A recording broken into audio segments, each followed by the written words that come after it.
Township Zoning Board of Appeals is now called to order. Would you all please stand and join me in the Pledge of Allegiance?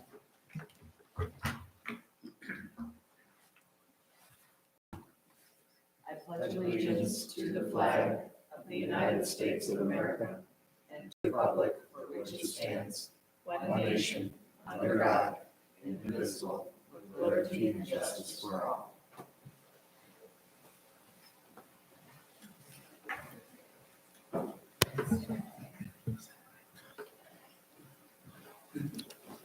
Okay, I'll start with roll call. Kristen Graves? No. Impellizzeri? Here. Dave Nussdorfer? Here. Kevin Woodward? No. Laura Anderson, me, here. Alternates, Rita Service? Here. Jeff Weinkoff? Here, Jeff Weincoop. Weinkoop? Weincoop, that's good. Okay, sorry. That's okay. It's WYNKOOP. P.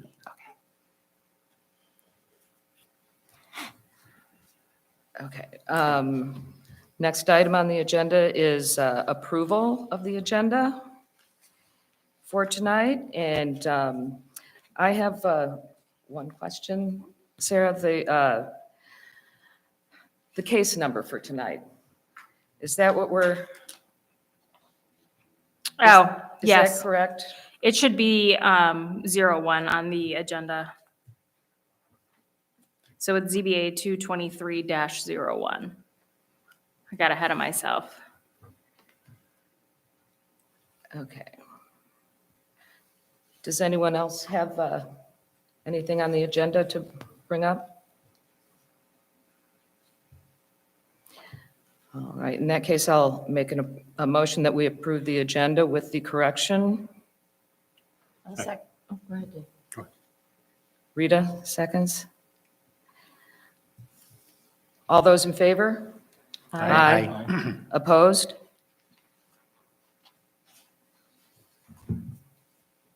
Okay. Is there anybody here with, that feels they have a conflict of interest with the case we're hearing tonight? Oh, you skipped over minutes. Oops, sorry.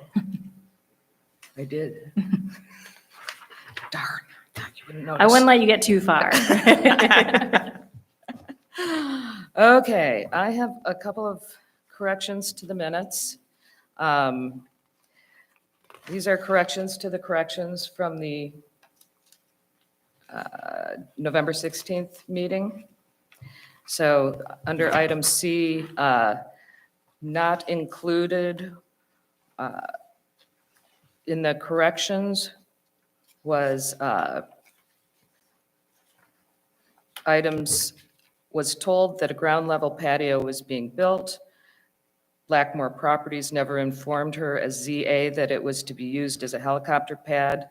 And when Blackmore Properties were asked questions, they did not give her details. This, I don't know, let's see. If you go scan down the left column there where it says to Deb Graber, and then go down one more line, comments, add lives approximately 2,000 feet from the helicopter pad. This should also include these three comments that I just made. Sorry, going back up one line. I'm sorry, Lloyd, just to make a correction, those were comments from Deb Graber, not from David Holland. Right. Okay. That is after, it says Dave Holland comments add. So should it be up a line to add? Yeah, those it comments? should, okay, I'm sorry, it should be comments to read, there were no restrictions in regards to ground level patios. Then it should say, was told that a ground level patio was being built. Blackmore Properties never informed her as ZA that it was to be used as a helicopter pad. When Blackmore Properties were asked questions, they did not give her details. Okay. That goes there. And then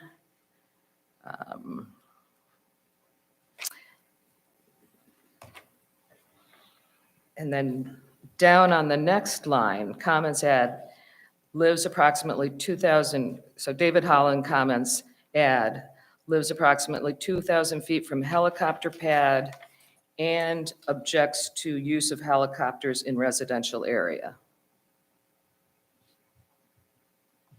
Okay, and then I had one other, and this was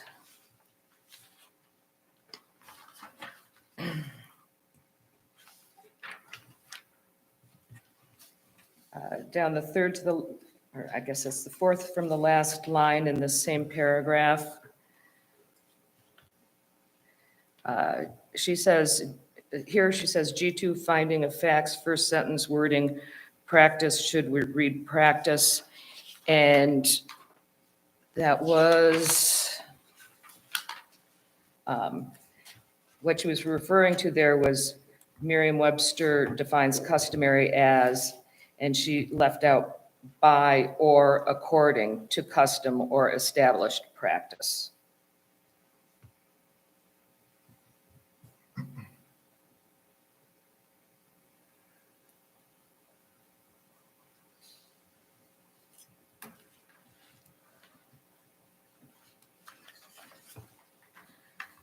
That was all the corrections I had. Does anybody else have corrections? I do. When it came to the public comment, so I'm kind of going back and forth on this because Mr. Spencer was actually not up at the microphone when he made his comments, but the people were persistent in asking him to speak. But the way it currently reads is that I think it's misleading when it says that Mr. Spencer, because the way it says, Mr. Spencer spoke to MTA coaching. I think that's kind of has a negative connotation. What I believe Mr. Spencer said, and I think it should be properly reflected, is that he said in board meeting minutes, brevity is sacred, except in ZBA meetings where details are needed, especially if a case goes to court. He continued by saying, ZBA brevity would be the court's biggest challenge if the minutes do not give substance of the context. So I just think the way it reads, it doesn't give the full flavor of his comment. I don't like the phrasing MTA coaching. It makes it sound like someone's being coached, and it wasn't. I think what Veronica was saying is that she was, kind of being instructed as to how to do minutes, and that ZBA minutes should be brief, when in fact, Mr. Spencer said, no, in fact, ZBA meetings need to be very detailed, because if a case goes to court, is those details that are absolutely essential when the court reads them. Whereas in general board meeting minutes, that's where brevity is sacred.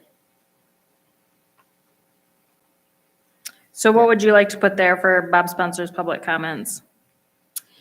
The statement that you read initially? And I can actually print it out, because what I would like it to say is what Mr. Spencer said, that in board meeting minutes, brevity is sacred, except in ZBA meetings where details are needed, especially if a case goes to court.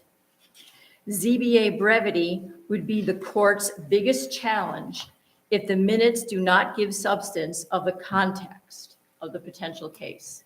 Okay. I would just caution you that if you're going to start writing somebody's public comments down word for word, that you should do that for everybody's public comment. Because public comment, we're required to write their name down. You don't even have to put in the minutes what their comments were. Okay. And so I just want to be consistent moving. I mean, I'm not saying you're wrong. I'm just saying consistency for everybody moving forward. We just need to pick one or the other. I agree his comments are important because that's what you did in your minute. That's why you did what you did in your minutes. So maybe we can summarize that a little bit. Okay. Or was that all he said, or did he go on for a while? No, that's all he said. Okay. Actually, isn't it a good idea when, they fill out a card that we do add what they're talking about? That's up to the ZBA, how much detail you want in your minutes. So public comment, you're required by law to put a name. That's it. And you're not even required to put a name. You can say was heard. So anything over that is above and beyond what the law requires. So it would just be what the ZBA wants to do. Well, I believe in the brevity. I like that part, but still, I'm just wondering if, just a thought that Yeah. it'd be nice if we knew what their subject was. Yeah. Well, and that's where you get, like, you could say Bob Spencer spoke regarding ZBA minutes, if you went that brief. That's You know. fine. I mean, Yeah. either way, it's just Yeah. that I think the way it's currently written is misleading Yep. as to what he said.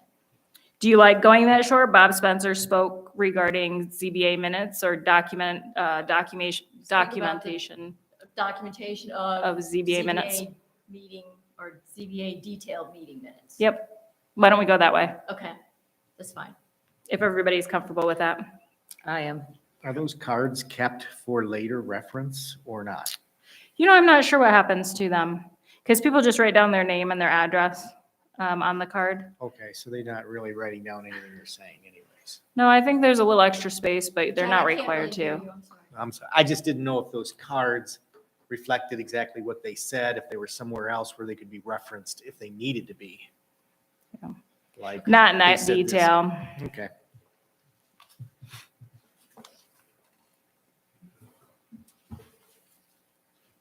Anything else? No. Anyone else?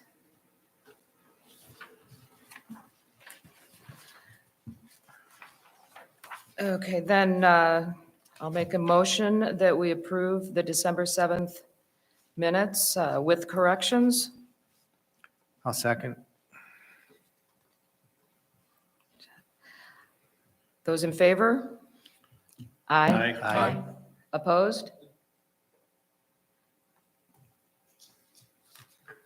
Okay, now we move on to conflict of interest.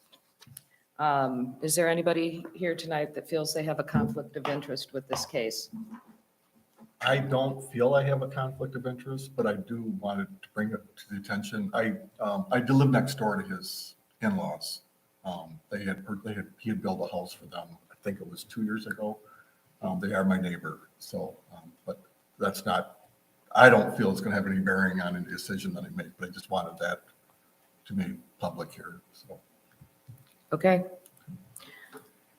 I believe then we can proceed with the full board. And let's see.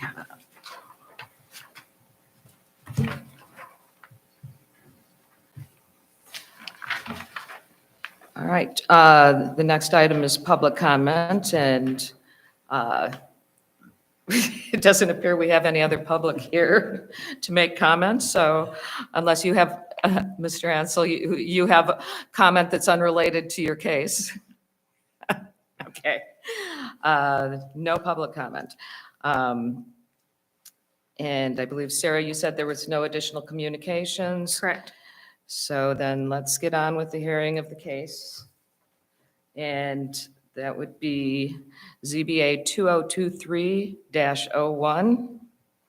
Ansel rear yard variance request on parcel number 0514-535-01300. And before we start, I'd just like to go over the procedures and rules. The case will proceed as follows. First, our staff will present the official records of the case. Then we will read any communications received regarding the case. After that, the applicant will present his or her case, which will be followed by public comment. Rebuttals will be heard, and at that point, I will close the public hearing, and the board will go into closed session. After the board completes its deliberation, I will reopen the meeting, and the board will render its decision. I would also like to remind everyone that during the conduct of a hearing, all comments shall be directed to the chairperson. So I will now open the public hearing, ZBA 2023-02. Sarah? Sure, so I'll just briefly go over the memo that's in your packet related to this. So we are dealing with the rear yard setback, and as we've dealt with seems like not too long ago, when you're on the lake, your front yard becomes the water side and the rear yard becomes your roadside setback. So it kind of flops from your traditional thinking. So that's why we're dealing with a rear yard setback in this case, because it does have waterfront on that. So we did this memo was from last month's packet. So it has the incorrect dates for the legal notice being published and the 300-foot mailings. I'm working on getting those updated dates for you for when that was published in the newspaper, just so that's on the record. But I did include in here your schedule of regulations. You will see that this property is a non-conforming property in lot size. We require 20,000 square feet for all new lots. This lot's approximately, 11 to 12,000 square feet. That's not an issue as far as development. Our zoning ordinance does allow for you to use your property with any uses allowed in that zoning district, as long as you meet the setbacks in that district. So you could come in with a lot that's too small. You'll see we have another case next month. It's a very small lot. Had they been, if you can build within and meet your setbacks, no variance is needed. You can come and get a land use permit. But it's once you get into the setback requirements that you're here in front of the ZBA to get that variance request for those setbacks. So I just put in there all of your regulations for this and what's currently existing there and what's being requested for that. I did want to mention that all ZBA cases stand on their own. There's no precedent set from any previous case. And I just mentioned that because the applicant submitted some previous permits that were granted by the township. A couple of comments related to that is laws and rules change over time. So a variance back in the 80s and 90s was a lot easier to obtain than in recent times. In 2006, the Michigan legislature put into the Zoning Enabling Act that all variance requests are required to have standards for approval that you have to review. You're very familiar with them, review in order to grant a variance, and that you need to look at each case and request based on those standards. Previous to that, there either wasn't standards in the ordinance or it was definitely more loose in how variances were granted. So just kind of keeping that in mind, you're looking at the standards you have, basing this application on those standards, and that each case is unique. It's usually tied to the property. You see in these standards, the property's too narrow, there's wetlands, there's topography.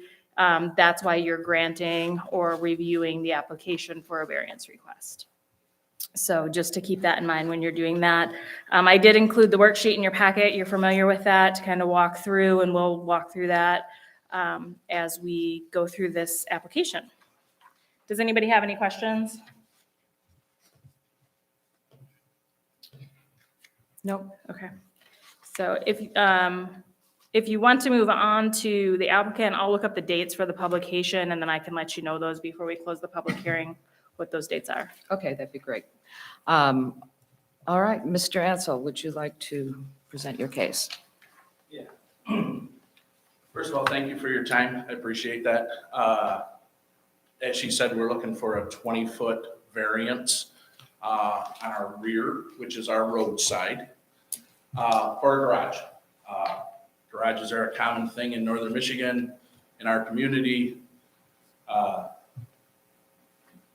And it's something living up here, most of you know that you need a garage to park in and use. This particular lot, this particular home that we've purchased, the plat was from 1965. Torch Lake Township zoning approved this plat in 1965. The original homeowners started construction on this house, and it looks like it took them a long time, but they started in 1975. Before zoning and before the Critical Dunes Act. And both of those are really important for this piece of property, because not only is this a small, non-conforming lot, it has a critical dune in it. So we had the placement of a garage picked out. On the north side of the house, there's room for a garage with zoning setbacks. But EGLE will not approve that because it's in a critical dune. We have a critical dune to the west of us and to the east of us that restrict the placement of the garage. Carrie Kent from EGLE came out to the site. We did a pre-application for the Eagle permit with her. We proposed at that time putting the garage on the north side of the house because that's what fit with our local zoning. And that was not approvable. Between the west, the north restriction for that critical dune, a septic system that's on the south, we can put a 24-foot wide garage exactly where it sits. She won't let us go any further north. The septic system, we can't go any further south. If we encroached upon that septic system to move that, we'd have to move it to the dune. She won't let us do that. So this particular location is the only spot they'll allow us to do that. I don't believe when the plat was developed in 65 or the homeowners starting construction in 75, they put this home 70 feet from the ordinary high water mark.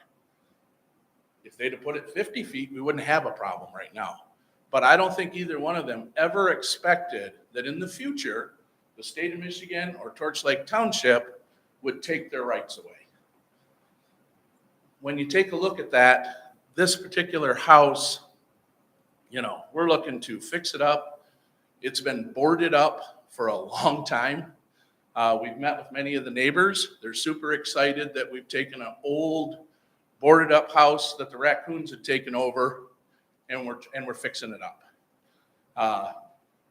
I know, as Sarah mentioned, that previous approvals don't always affect you, but I think it's important to review those because it is what previous ZBAs have done and it is in the spirit of the ZBA panel. And part of reading through the laws says that it's something commonly enjoyed by others in our area. Our neighbor to the south, 3521, received 2 variances for a garage. They received the first one that was only 1 foot too close. And then they converted that to a family room and then build a second garage that's only now, I think, according to the survey on file with EGLE that's on public record, it's 11.29 feet away. We would be 15 feet from our property line. So this will not affect our neighbors because the neighbor to the south is going to be closer to her property line and to the roadside than we would be. If you go down Michigan Trail, there are dozens of homes that are closer than what this will be to the roadside property line. In the past, either through zoning approvals or through before zoning, but either way, our particular neighborhood, Michigan Trail, which was adopted as a private road for only the use of property owners. It's not public. You can't just travel up and down there and walk on a beach. It's a private road. And in the bylaws that were accepted and when it was dedicated in 65, it says for the use of property owners. We talked to Bert Thompson over to Antrim County Road Commission. They have no intention of ever improving this road. And his words were that they had abandoned their road right-of-ways. They had no intention of ever doing anything with this street. We already have natural gas. We already have a power line. We already have cable. There is no more public utilities that are going to go in. So us moving closer to that roadside property line will not infringe upon any of our neighbors, any public utilities. They're all already there.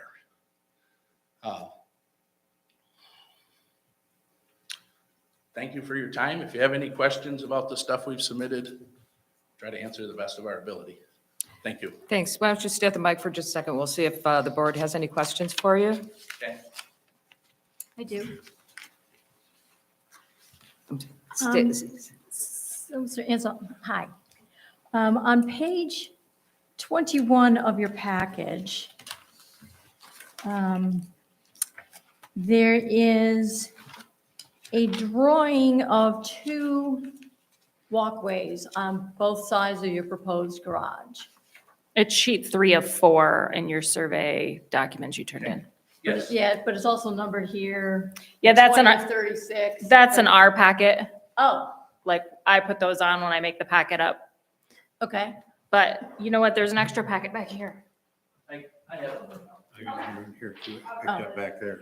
Okay, so on your page 21, where it says the blow-up view for easy reading, it looks like you have a covered walk, I mean, I'm sorry, it says sidewalk on either side of your proposed garage. Yes.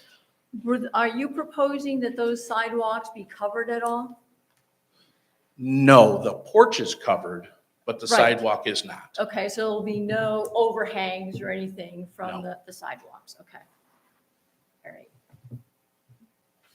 Okay. And I know it has no bearing on the meeting at all, but then, so you don't have an Eagle permit for the proposed garage because you said that they. Yes. Oh, you do have a, The Eagle permit is approved. Matter of fact, we have already, if you've been to the lot, we have already cleared the area that was below, that wasn't too steep where she proposed, and we removed that down to the grade where the garage is gonna be. We are prepped and ready per our Eagle approval. okay. Rita, could you move a little closer to Oh, the mic? sorry. Because then when I went out and I went through the property and I looked around the property and I was peeking through the windows and taking pictures and everything. So it looks like in the frame with inside the house, it's already kind of cut out for where a garage door would be through the house that would go out to the proposed garage. Yes. According to, this home was purchased from the children of a deceased. The original owner has passed and his sons are selling this. And he had said their intention was to always put a garage there. Dad never did it. And as we've went through the house, if you looked inside, Yes. the first floor was never finished when we purchased it. So that is basically how we got it, was unfinished on the first floor. Okay, so you did not put that cutout in the frame, it was already there for the Say that previous- again? When I was walking through the property and I was, looking through the windows, I could see, looking lakeside, looking through to the back where the proposed garage is, there's a cutout there for a door, like where the door would go from the house into the garage. So it looks like that framing has already been cut Yes, for that a was- garage door. That was existing. It was existing, okay. That was their old front door. I probably on my cell phone have some pictures of it if Okay. anyone would like to see it, but No, that's okay. I have a picture. That's why I was wondering. Okay. of the old, Of what's existing right now oh, through the okay. house. That's why I was wondering whether the house framing has already been cut for the access to a garage. Where that door is, and actually the door is in today. We put it in. We've reinstalled it. Before it just had house wrap over it. Yes. That door is in its original location. Okay. All right. Thank you. Does anyone else have a question? Yeah, I do. Okay, go ahead, Dave. When, it might be in here and I missed it. When did you buy the property? We closed July 14th or 15th of 22, this last year. Did you knew then what you were that you wanted to build a garage in the back? Before you bought it, did you check at the zoning at all? To know whether you could? or Yes, couldn't? yes. And we were told by Jackie that this is a private road that has always been approved. And in our original permit that Sarah reviewed, our measurement of 35 feet came from the shoulder of the road, not from our property line, as directed by Jackie in that meeting. We were under the assumption that private roads in Antrim County had traditionally went to the shoulder of the road, and as long as you were 35 feet from that visible shoulder, you were okay. And that had been repeated to me by previous zoning officials that I've dealt with before that I reached out to. Said, what's your opinion on this? And they're like, no, that's what they've done. Matter of fact, if you look at the original permit from 3521, their original permitting shows 35 feet from the shoulder of the road, not from their property line. They submitted that permit and it was approved by the ZBA. And their measurements are not from a property line, they're from a shoulder of a road. That was submitted to you. So we were under the impression we were good. We were also under the impression that we had lots of room on the north side of the house. And then Eagle kind of said no to that. It looks like you cut into that dune. Yes, we removed that and back. So the house, I don't know if any of you have ever been down there before, the house was never backfilled. It was just a big pit through there.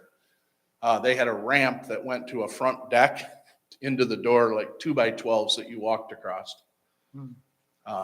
So it wasn't, it was not in its current state. We removed that ramp and those old decks, and part of our Eagle permitting was to backfill the home in a traditional manner, like most homes are backfilled. So this walkway is gonna you're gonna have a retaining wall or something on that dune? You're really close to it on the north side, your sidewalk. There's enough room there to just put a natural 1 and 3 grade. That sidewalk on the north side, I don't believe it's way within the setback of the north side. Of the dune? Yeah, I'm guessing, because I don't have it, but that edge of that dune, or the edge of where that sidewalk could be, is gonna be 35 or 40 feet from the property line. No, right. On the drawing, it shows the dune comes very close to the sidewalk. Your dune now comes very close to where your garage. Oh, On yeah, the that'll north have to side. have a retaining Dave, you wall. need to move closer to your microphone, please. You're very close right now to the where you want to build. On the north side of the Yes, property. okay, I understand. You what you cut into that dune, somebody. Yes.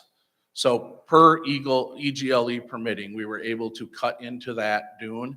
We will cut into it more when we get to the final stage of putting the garage in and where that sidewalk is. We did not cut it to as far as we could, just because we don't want it to erode or cave in. How much farther are you going to cut into it?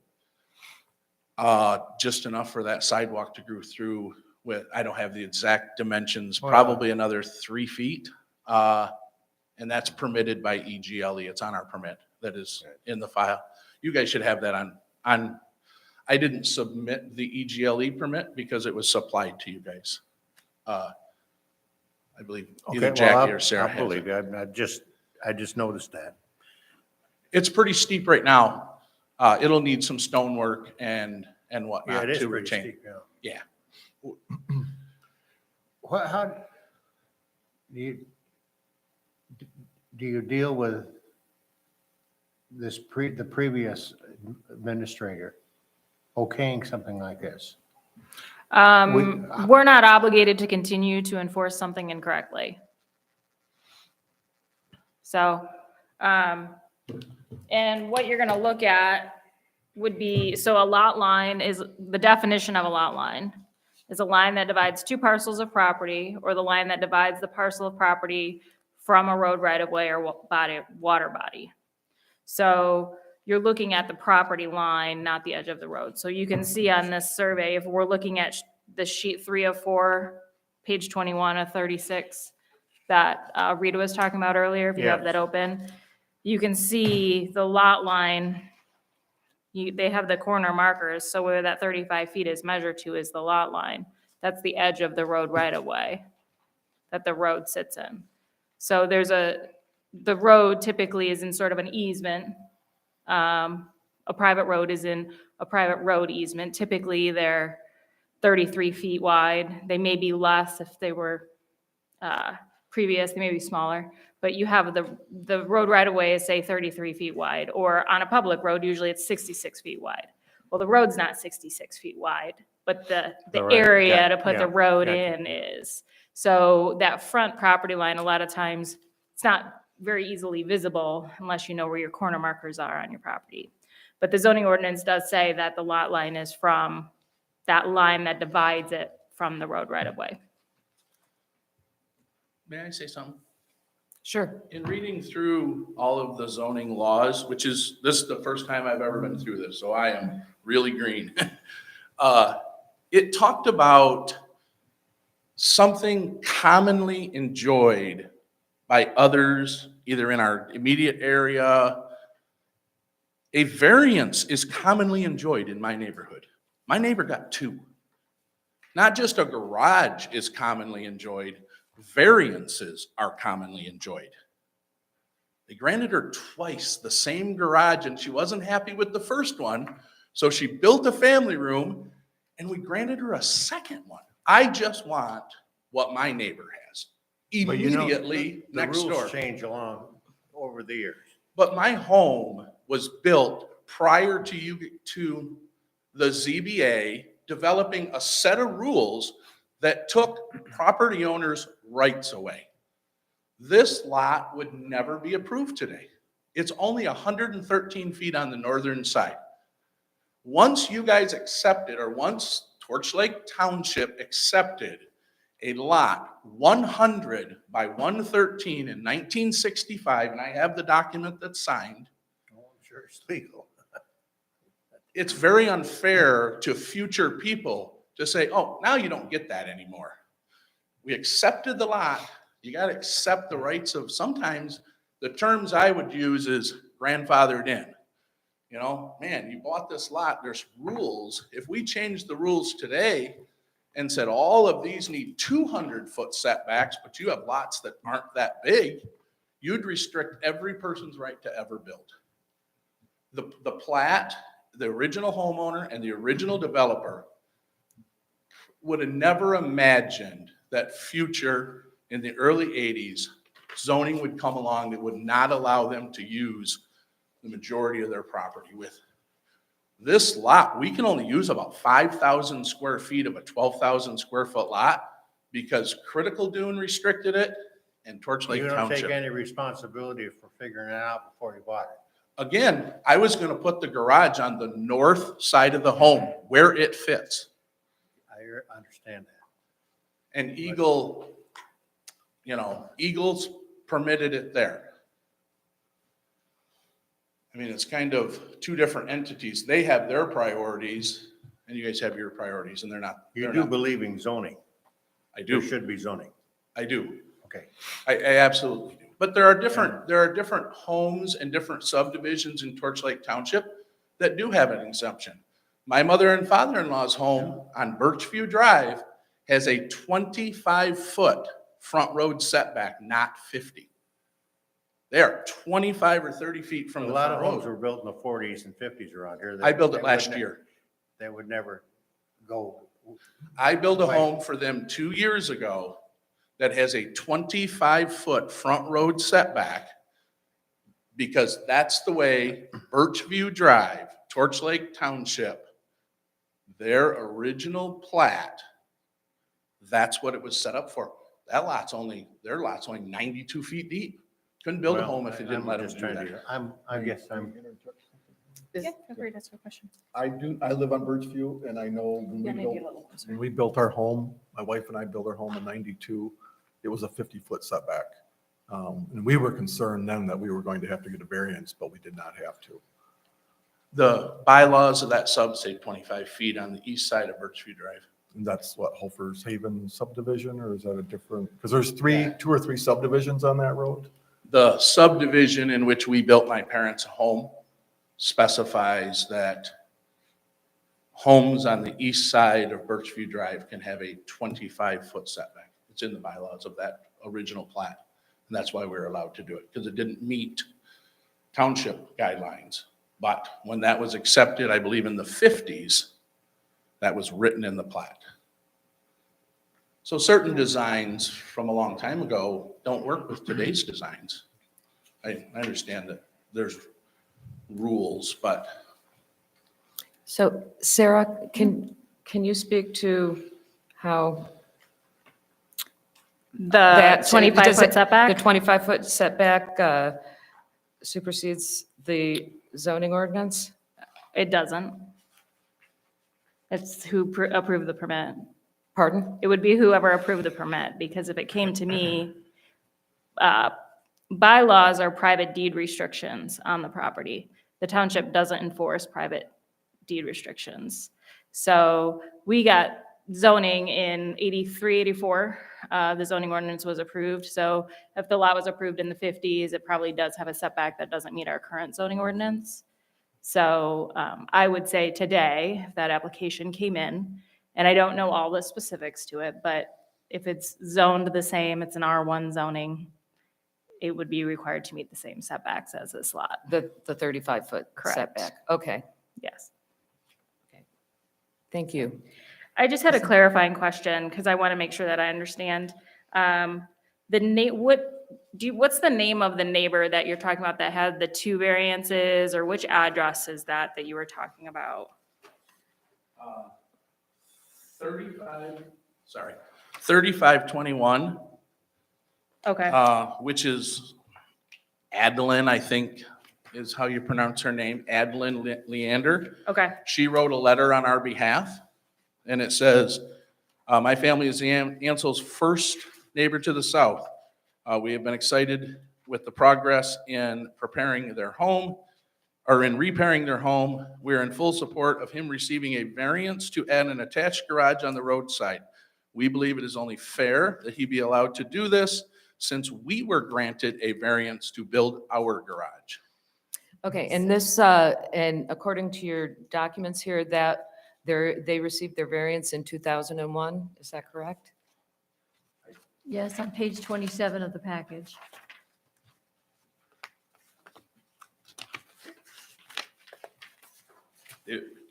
What I labeled as 5A and 5B were the 2 times that she had built a garage. This isn't a very good, 2002 is what put her just over 11 feet from her property line. And then in 1990, she had a ZBA approval. That one was only 1, she needed 1 foot. So she got a 1-foot approval, a 1-foot variance. And then at the 11.29 would be, from the 35 would be a 33-foot variance. No, a 23-foot variance. Yeah, so anywhere from 23 to 30 years ago. I also submitted on Bayview Drive, Mr. Turek's home, who is also in a critical dune, also restricted by the EGLE. And according to the documents on public or on Eagle's website that are public domain, he is 1 foot from the property line. His official house sets, it's crazy how close it is, right on the road. 1 foot 5 1/8 inches. He is this far. And we want to be 15 feet. And that was approved just last year by the ZBA. There's also a third one that we provided on Michigan Trail that received a 25-foot variance on the public section of the road. And I think public roads are handled slightly different than a private road only for the use of its owners. Yeah, I think that one was approved in 2004, so that would have been 18 years ago. Okay, I think Sarah explained earlier that zoning ordinance has changed, the laws have changed since that time, so probably we can just agree that these are a Have bit, the setbacks changed? I don't believe looking through past documents that the setbacks changed. this isn't a question of the setbacks, but we'll discuss it. It's just a question of whether, well, first of all, our instructions are to consider this case in the current zoning ordinance. And I understand, we all understand this, and we do take that into consideration, that there's a lot of variances in this township, which is always a concern, that why do we have to have so many variances? But we can discuss that, we'll address that. We hear what you're saying. And I just like to point out that in the manner in which past administrations or past boards have approved things, that is what's now common. So a benefit that's commonly enjoyed by my neighbors, the ZBA is supposed to grant me that same benefit. And at first glance, you would think it's just a garage. I should be able to have a garage because everyone's had a garage. But in this particular neighborhood, being really close to your property line is normal, even though that's not the ZBA rules. And that is what past boards, but my neighbor, 2 doors down on the opposite side of the road, they're 20 feet, they're supposed to be 50. That road has a dozen probably that are too close that you can visibly see. We've only listed 3, but that is what our neighborhood is. No different than the Tureks. Man, that guy is right on the road. Okay, I'm aware of that, thank you. Can I ask? Yes, go ahead. What did Eagle say about the gas pig that was sitting on top of the critical dune? I assume that's been there for quite a while too. They would like it removed. They don't want anything on top of the hill, drilling through the hill. That has been requested since about August 1st by Ameritech. We have no less than 20 phone calls to Ameritech to please take their pig off our property. It's not ours. It's the previous owner. Eagle would like it removed. We would like it removed. Oh, so it's not anything that you're using? We have natural gas now. I think that's been an issue for a lot of people in this area when they brought the natural gas up here. There's a lot of useless pigs sitting around. Yeah, they just abandoned it, I think. It's yours if you want it. No, I have one on my property too. Jeff, did you have any questions? No, I didn't. Okay, let's see. I just had one. I wanted to confirm back to the map we were looking at. What was that, page 27? 21. 21, okay. So according to this map, the critical dune is primarily in the setback area. That would be the rear setback of the property. Very little of it encroaches on the actual building envelope. Is that correct? Repeat that, please.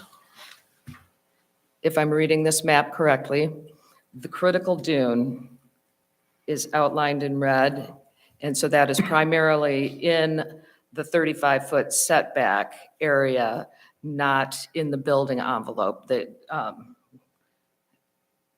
of the property. The very part of that dune is in the building envelope, but how would you access your garage if the dune's in the way? So if No, that wasn't the issue. I was just making sure I knew where the dune was and that I Yes, was the reading this dune- correctly. The dune has been removed slightly between the house and the dune, and that's where the retaining will go for a front porch. But if we had put a garage on the north side where it fit for Torch Lake Township rules, zoning rules, we would need to remove 100% of that critical dune. It would go away. Okay, thank you. So now, wait, I have another question. Okay. Based on your question. Go So now I'm sorry, no, I'm confused again. So I'm looking at that page, the map I'm at page 21, where Laura was talking about the critical dune. Did you just say something about installing a front porch?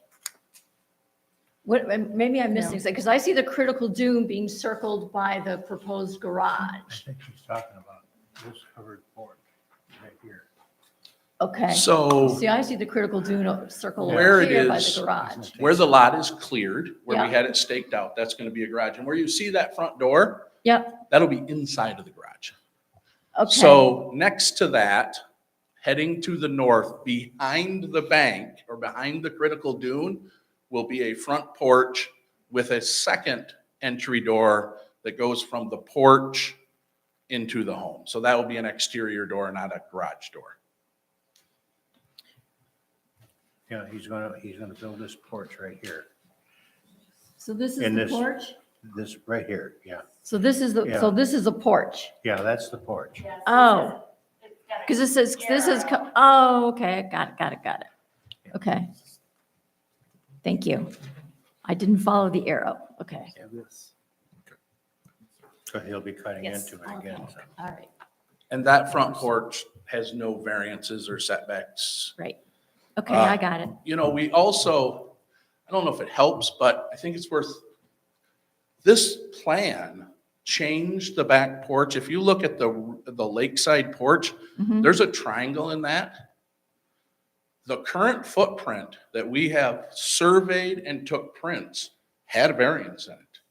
So we could, that porch was already over the property line, and we took a lot in our design to not have a side problem that was already there. That deck could have just been fixed and rebuilt because it was already there, and we had it surveyed before. And we removed that. It wasn't critical to us. And instead of being too close to the side property line and the front yard, or and the rear, we redesigned that porch to meet the thing, to meet variance rules. We've really made our best effort to get the house as conforming as we can. Yeah, I saw that on page 20. Yes. Anything else? Thank you. I just want to make note that it was published in the newspaper January 26th, and the 300-foot mailings were put in the mail on January 26th. Thanks. Yeah, we were required to do them again when we scheduled the meeting over. Okay, at this time, I will close the public hearing, and we will move into our findings of facts and deliberation. So, would anybody like to volunteer to start? If Rita did, the rest of us probably don't have to say much. I'll let you go first, Chad. No cheating. No. Finding of facts, R1 zoning district. And then I have the variance of 35 feet from the edge of the right-of-way. This is a pre-existing structure. Critical dune located on the north side of the lot. The critical dune does restrict placement of the same size garage on the north side of the house. And the lot is located on a private road. Could you, I'm sorry, Chad, could you just lean a little closer so I can, Should I go from the beginning? yeah, if you don't mind. R1 zoning district, Yep, 35 feet from the edge of the right-of-way. 2, pre-existing structure, a house on the lot. 3, critical dune on the north side. Number 4, the critical dune does restrict placement of the same size garage on the north side of the house. say that one again, please. The critical dune does restrict the placement of the same size garage on the north side of the house. Okay. And the lot is located on a private road.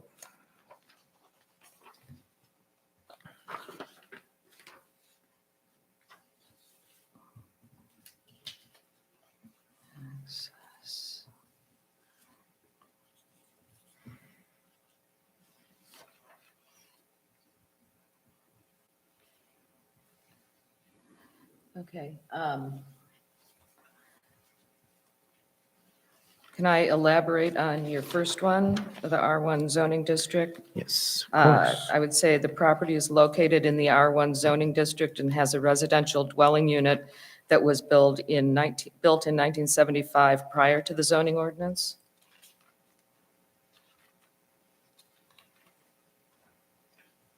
And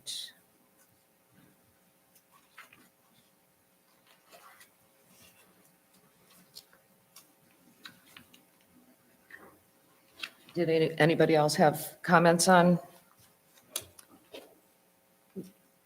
Well, I had a couple other general findings. Okay. Oh, you mean, are we still? No, going no, back? Oh, no, are there I'm any just of these things confused. that we need to is there anything that anybody disagrees with or Oh, wants to oh. discuss in terms of the ones that Chad brought up? No. Chad brought up? Okay.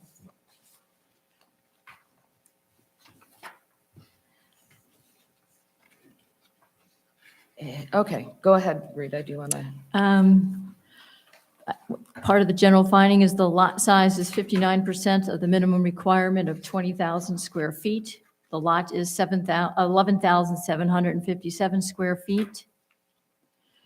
Per the zoning permit, which is found on page 25 of 36, setbacks are measured from the farthest protrusion of the structure, such as eaves or balconies, but not gutters. And the existing original structure is conforming on a non-conforming lot.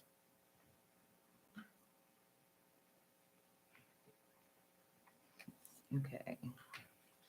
Oh, sorry, and I had one other one, that you can't make something non-conforming more non-conforming.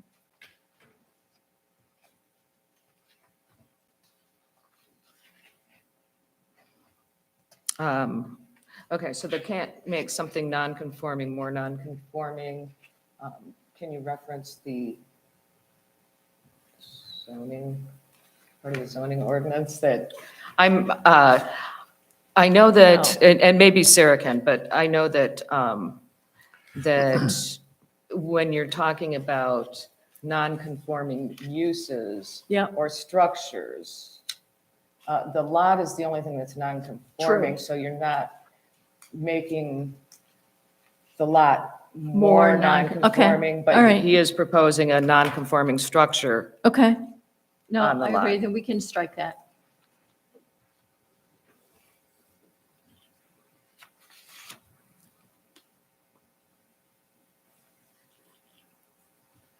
Okay, and so according to your list here, I didn't catch, did you, that you say property is located in critical? I didn't because you already covered. Because we you and already Chad. covered that, Yeah, you okay. and Chad covered that, because Chad said that the property is located, the critical dune is on the north side of the property, I think that's what Chad said. Okay. Okay, and presenting.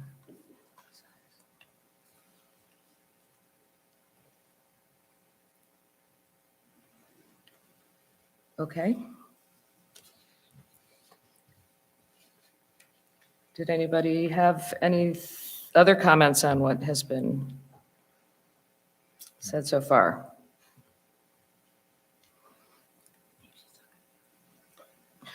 Sorry. Okay, let's see. Just a thought, I guess.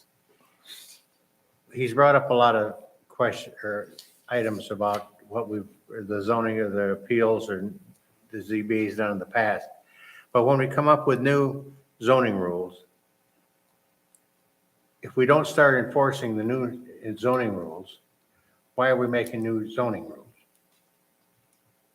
I mean, Well, I think that, I think that your question, maybe I'm not saying it right. no, I think it's an important issue. And that's kind of something that we really have to wrestle with tonight, because if the fact that a lot is small, non-conforming, and therefore,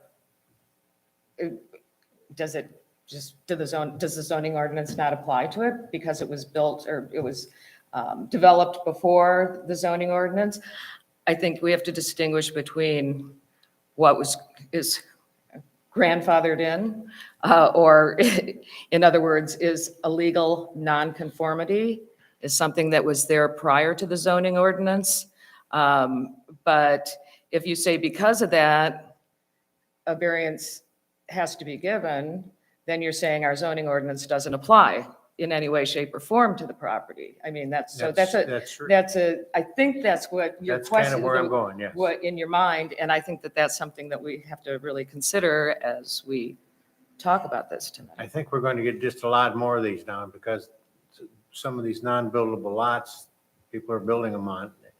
You just look around and you know, at some point in time, hey. That's my Right. concern. Okay. No, I think that's a valid concern. So I would like to add a few more findings of fact.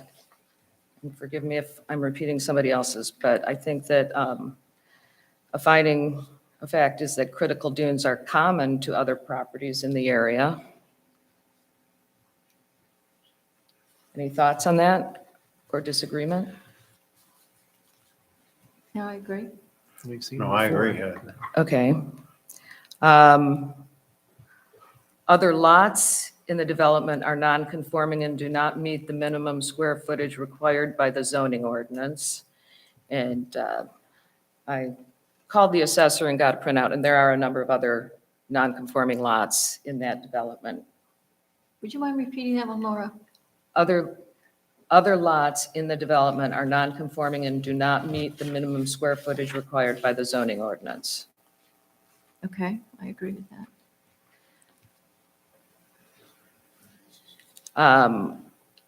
The property has a 5,030 square foot building envelope that is sufficient to meet zoning ordinance minimum requirements.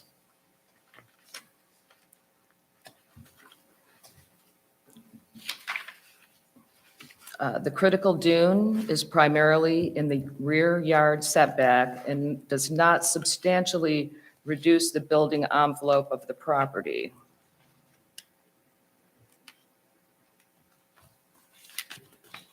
If anybody has thoughts on any of these things I'm saying, please speak up. When you're saying, just to get some clarification, when you're referring to the building envelope, you're talking to the existing structure?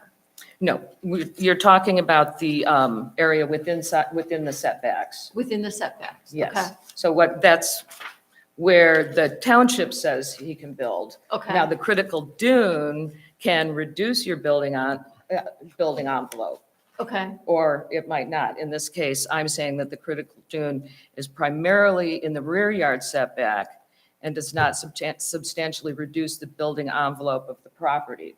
Now, Okay. being in there, it is in conflict with the path that he would take to use Got it. more of the property, but it's not in the building envelope is what Got I'm it. All saying, right, or thank to you. any substantial extent.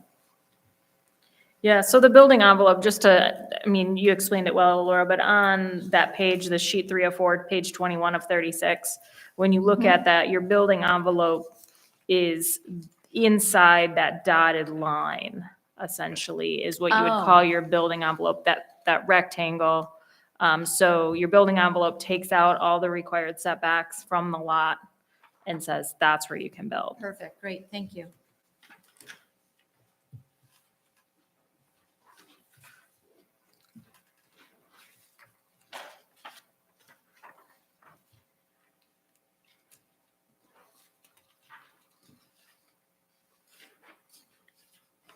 Okay.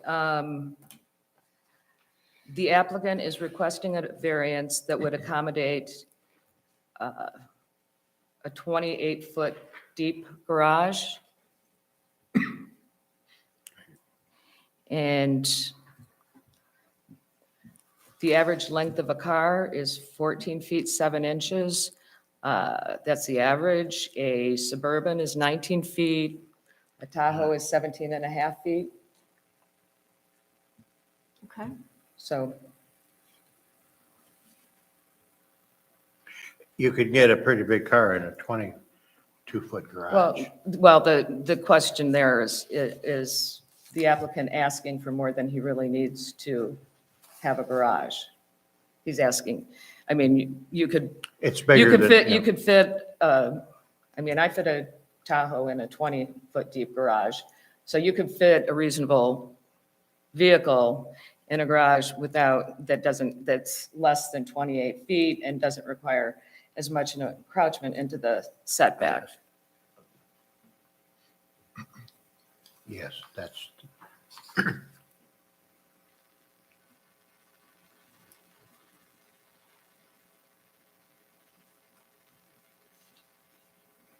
Okay, and these ones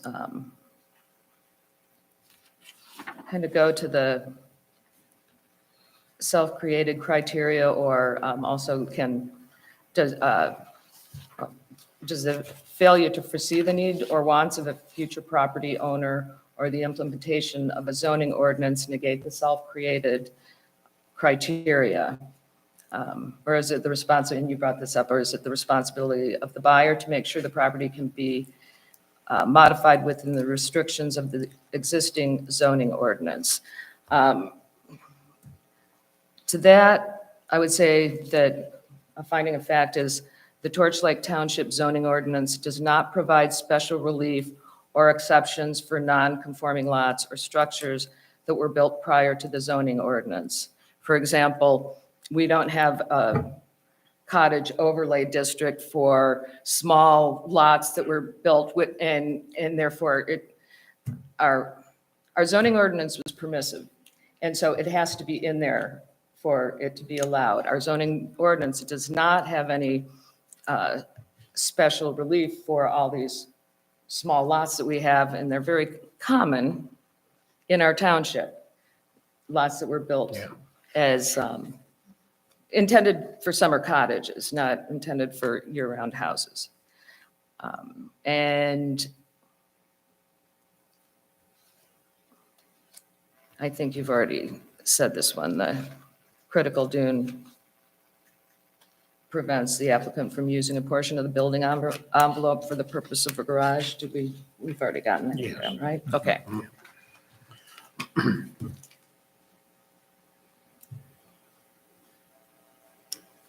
Other thoughts? Rita, do you have? Are you in critical A?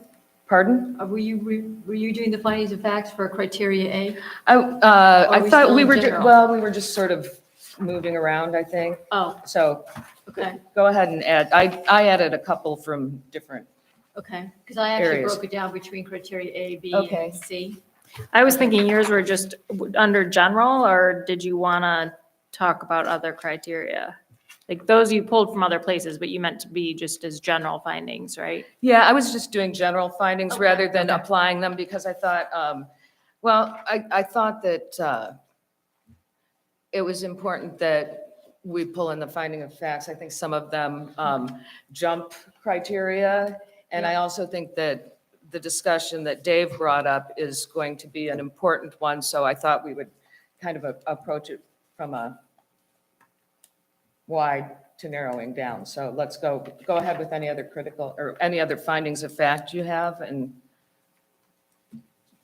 Sorry. So are you talking general or my criteria A? no, you can, I can just jump in with my you can criteria jump in A? with anything that we haven't discussed so Okay. far. All right.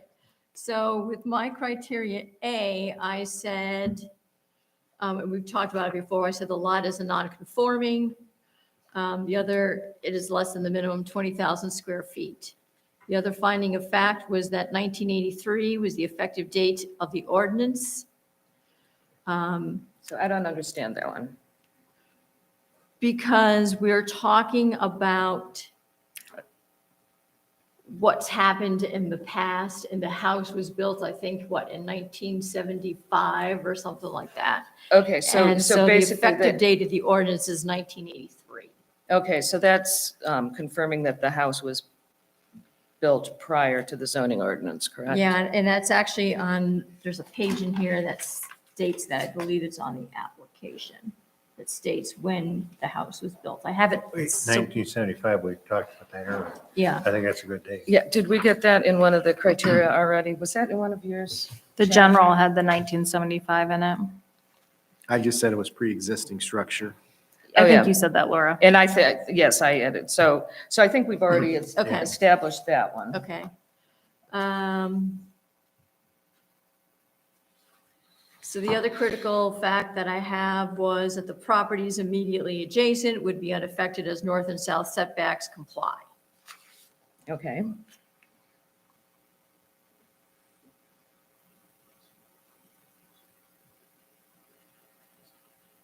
Because we basically talked about all these other ones that I have here. Okay.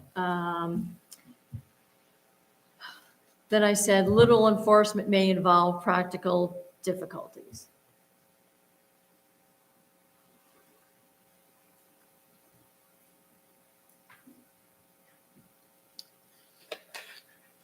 Then I went on to say, because the word commonly is used a lot in the application, and commonly is defined by dictionary.com is often, frequently, usually, or ordinarily. The other finding of fact is approval or disapproval of this request by adjoining property owners, although part of the ZBA's consideration, does not in and of itself constitute grounds for approval or disapproval.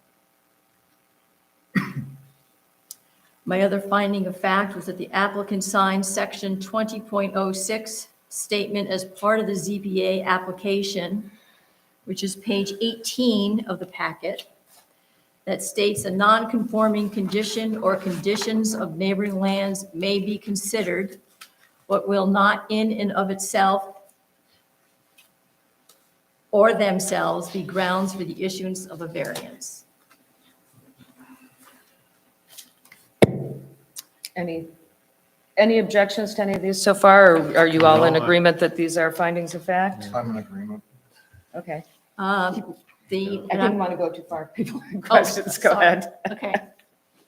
I may mispronounce the name, but the Leander variance was approved approximately 23 years ago in 2001, which is in page 27 of the package, for the conversion of the existing garage into a family room and construction of the addition of a new attached garage. It's page 28. So I'm wondering if, given the previous one,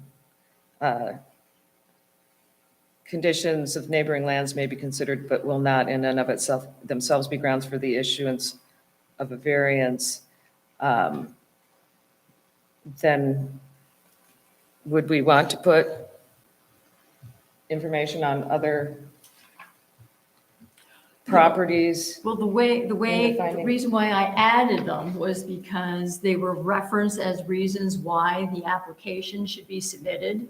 Okay, But my statement of fact was more as like, all right, well, this is a 23-year-old variance. okay. And so that's why I said, okay, yes, yes, we can hear it and we have heard it, but, it is also a 23-year-old variance. Okay, That's actually why that was my reasoning behind each of these. okay. So then go ahead. The Okay. next one is the same thing, Yeah, so the basically. Thorn variance was granted approximately 18 years ago on August the 12th, 2004, to construct a garage. That's on page 34 of your package. The Turek variance was granted in 2021, but that was for new construction as opposed to construction of a garage on an existing structure. So that was new construction. Okay, do you reference anything else about the Turek one here? I do not. So let's discuss that one for a Okay. minute, or maybe add a little more flavor to that one. Okay. So, right, it was new construction on a vacant lot. The Turek property, I think, was 34 or 30, let me see.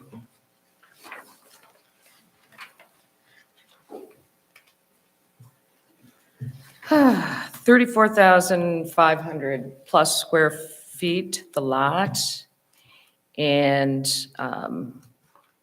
his building envelope, after the township got done with their setbacks and and Eagle got done with their critical dunes restrictions, was 1,600 square feet on a 34,500 square foot lot.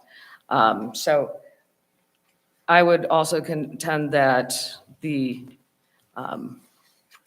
Eagle restrictions for him, well, let's see, I think that gave him 4.6% of his lot that was actually buildable. So I think that comparing the two, I mean, basically, he was, between all the restrictions, he basically couldn't use the lot as intended in an R1 district. So I think I want to figure out how to add to this one that you're saying here. It was, trip was granted in late 2021 for new construction on a vacant lot. And legal restrictions severely limited the building envelope.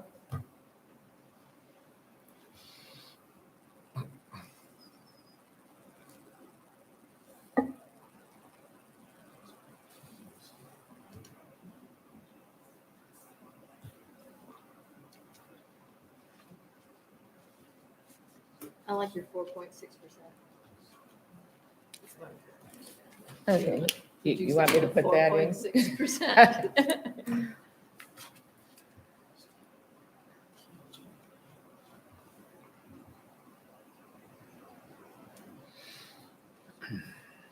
So you want to say the building envelope to 4.6%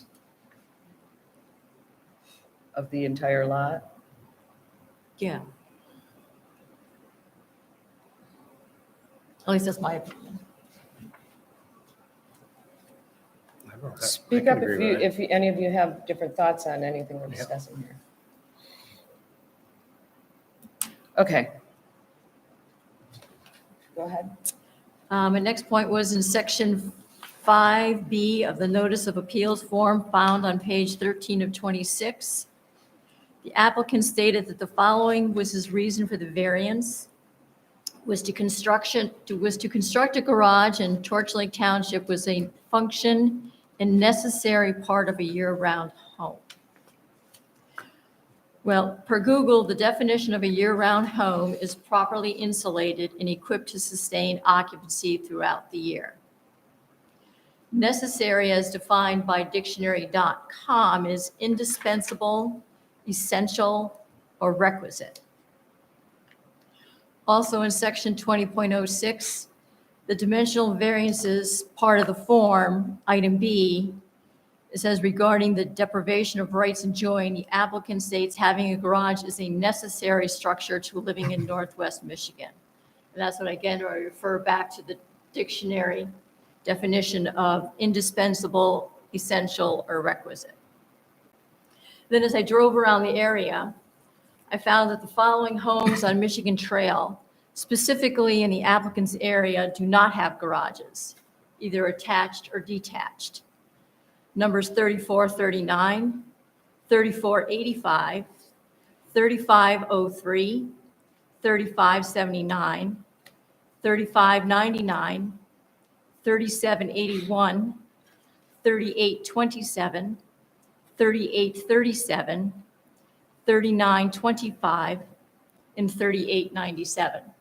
All those people had gravelled parking areas. Okay. So I have a question there. Do we know how many of those were year-round homes? Well, again, a year-round home is a home that is whether people live there year-round, but a year-round home is defined as a home that is insulated and equipped to sustain occupancy. So you would say, yes, they all were? Not being inside the homes, I can't say, but I mean, I don't know whether those homes are properly insulated and could sustain occupancy year-round, whether the occupants choose to live there year-round.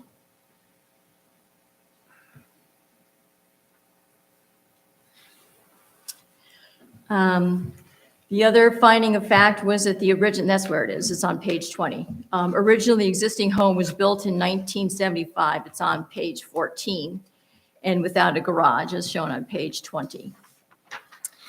My other finding of fact was that the applicant is creating the conditions with a proposed addition to the existing structure, and that currently the existing structure is conforming.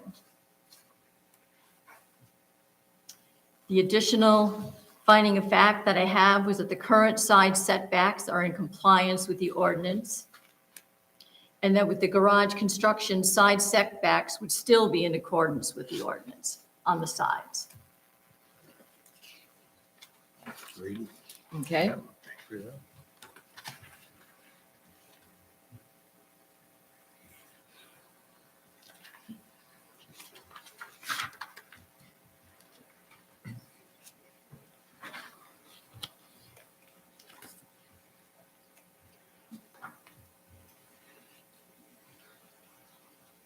under C, where it says applicant created the conditions with the proposed addition to the existing structure.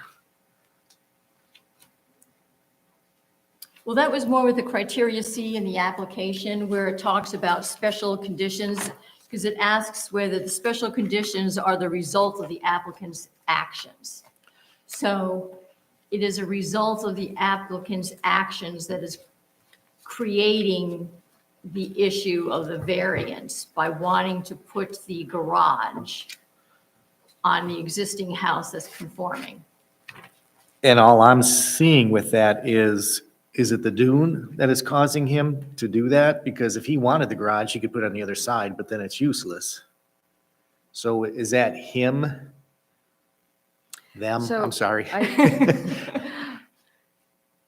Well, I think, If you didn't I'm have just a a little bit garage, there'd be unclear. no variance. If you didn't construct a garage, if you just had a gravel, if right, you but just had a gravel parking area, there'd be no issue. But because he's proposing a garage, he's creating the condition that was causing the variance to be put there. I think maybe Unless you're I'm misinterpreting that question. Okay, So, let's see. You can I had almost said- say that about every applicant then, that Yeah, they're creating yeah, it by right. wanting something. So That's- it's not, keep in mind that this is, was it created by the applicant, previous property owner, any predecessor in title?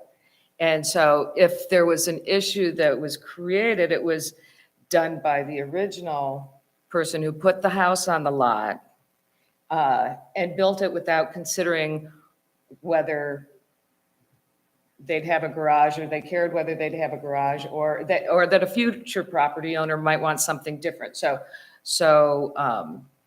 mean, I would lean towards saying it was self-created, but not by the applicant, by a predecessor in title, by virtue of where the house was originally placed on the lot. but you don't know what's in that person's mind that was there when they built the house. Right, And you could take that to the extreme to say, well, I want a windmill on my house, but the person prior that owned the land didn't have a windmill, and they didn't think that I wanted a windmill. So, it's, I think you're both correct, honestly, because the house was built prior to zoning, mhm. and they thought they could build a garage. They didn't know, 20 years later that we were going to have zoning, at the time. So where the house is currently located on the property is not a result of the actions of the applicant or the previous owner or the person that built the house. But I also agree with Rita, because the request itself is a result of actions of the applicant. This goes back to Rita's previous finding about, is a garage necessary? So I think you have a right to use your property. A house is a necessary way to use your property. But is a garage necessary or required to be able to live on your property? So that's, I think, where you'd have to come back to that. And so if a majority don't agree that a garage is, I should say it the other way. If a majority agree that a garage is necessary and a requirement, then I think some of Rita's findings then for that one would need to be changed to meet what the majority would say.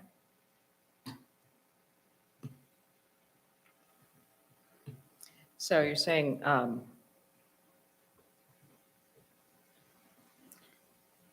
that if we don't find a garage is necessary, then the applicant is creating the condition with the proposed addition to the existing structure. Correct. Makes sense, I think. So to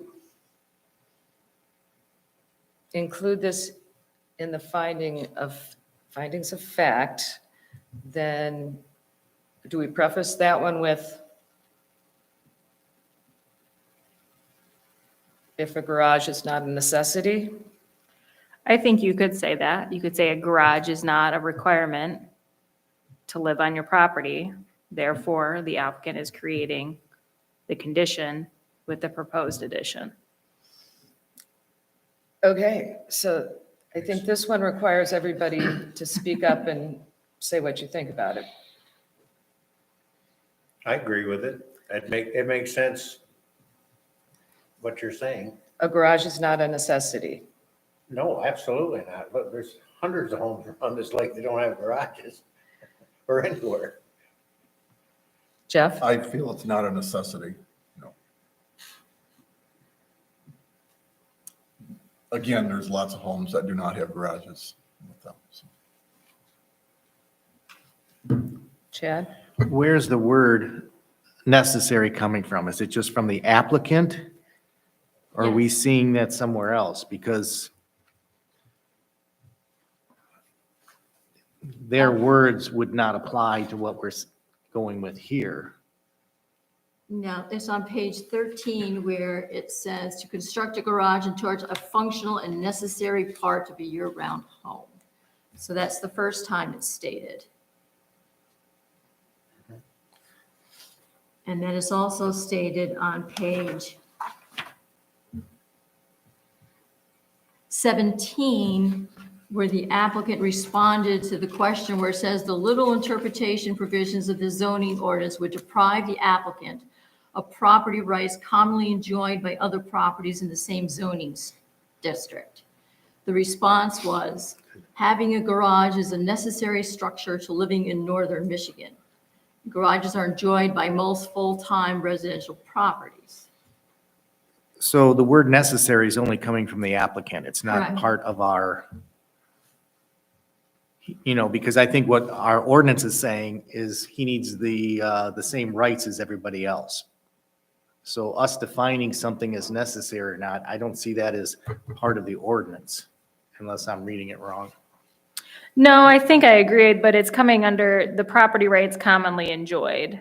So property rights, so do you have a property right to have a garage on your Right, so property? a right is different than something that's necessary, is all I'm looking at. Yeah. Looking at it literally. So I guess I am not going to agree with that.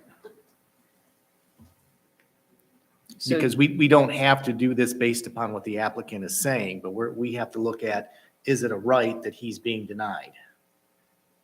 So it doesn't have to be necessary. Is it still his right to have that based upon what everybody else has? Everybody else doesn't have it. Well, You can't some do that. people are, so that's what he's saying. It's not everybody. But I guess I'm just keying in on that word necessary. Are you saying Versus it's a a right. right to have a garage? It could be a right to have a garage. That's not written anywhere where it's a right to have one. Well, if he's being denied the right of what other people have, and I know it's not everybody, like we said, there's so many different things going on with all these properties. I don't see how that ties in, but I would have to agree with Chad on that. I don't think I wouldn't want to say it's necessary, but I You do lean in, think, I'm sorry. but I do feel it is a right for somebody to have a garage, but I don't feel that it falls under the necessity part of it, that you have to have one. But I do feel that people, should be. Well, I think it's a nice to have, not a right, that you have a right to have a garage. It's a nice to have a garage. Then we'd have to go with that and just exclude maybe the idea of necessary, because if that's coming from the applicant, that's different than what we're seeing in our ordinance. Well, I also wouldn't call it a right, though, no. because you don't have a right to have a garage. It's not like, well, wait a second, I just built a home, I have to have a garage. So you know what, bank, you just have to give me the money because I have a right to build me a garage. Whether you loan me the money or not, I have a right to have a garage, so you need to build me one. Sure, briefly. If you can come up to the Get the microphone. mic. The term that keeps coming up is commonly, not always, it's commonly. I have a document, according to the US.gov in the Midwest, 77% of homes have garages. It is common. It's not all, it's common. And that's the words in the zoning variance, common. Yeah, and I believe that's also words we've used before in the ordinance. So I think the term is commonly enjoyed. I would agree with that, but we got a zoning situation here. That- That's why that we're says wading something- through this. That says something different than that. So then, do we want to say that garages are commonly enjoyed in, I think that's, Well, I would encourage you not to narrow down on one, you read the ordinance as a whole, okay, right? So you can get down to one word at a time, but I think you need to read that whole sentence. Because if you just say, is it commonly enjoyed by other properties? You'd say, well, probably it's commonly enjoyed. If you look at it and say, is it a property right for other property, other properties? No, it depends on where you look. So when you put it all together, is it a property right commonly enjoyed by other properties? When you read it as a complete sentence. okay. So I just made it harder. I understand, I think I understand where you're going with that. So is having a garage Mhm. a property right commonly enjoyed by others No, in the same district? it's not a property right. No, when you say it's a right, then you get into problems. That's, I can't go with a right. If you've got other Can I say laws that, privilege commonly enjoyed by others. I mean, I don't, you can take this, you can just keep going with this, but Well- at some point, Okay, well, we need to, I guess, come to an agreement on what we want to do with the findings of fact. And if we don't want to include that or we can't agree on it, then let's just take it off. What are we taking off? Well, the necessary, the necessary. the property right commonly enjoyed, we won't Oh, put that in okay. our findings of fact. What?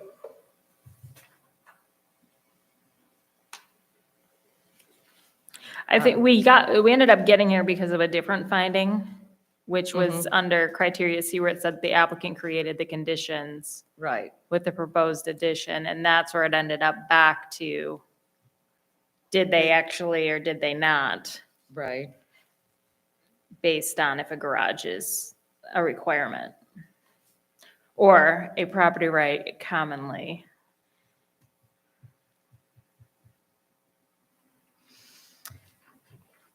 So you may need to rework that finding. The applicant created the conditions. with the- So how did the applicant not create the conditions? Because the existing house,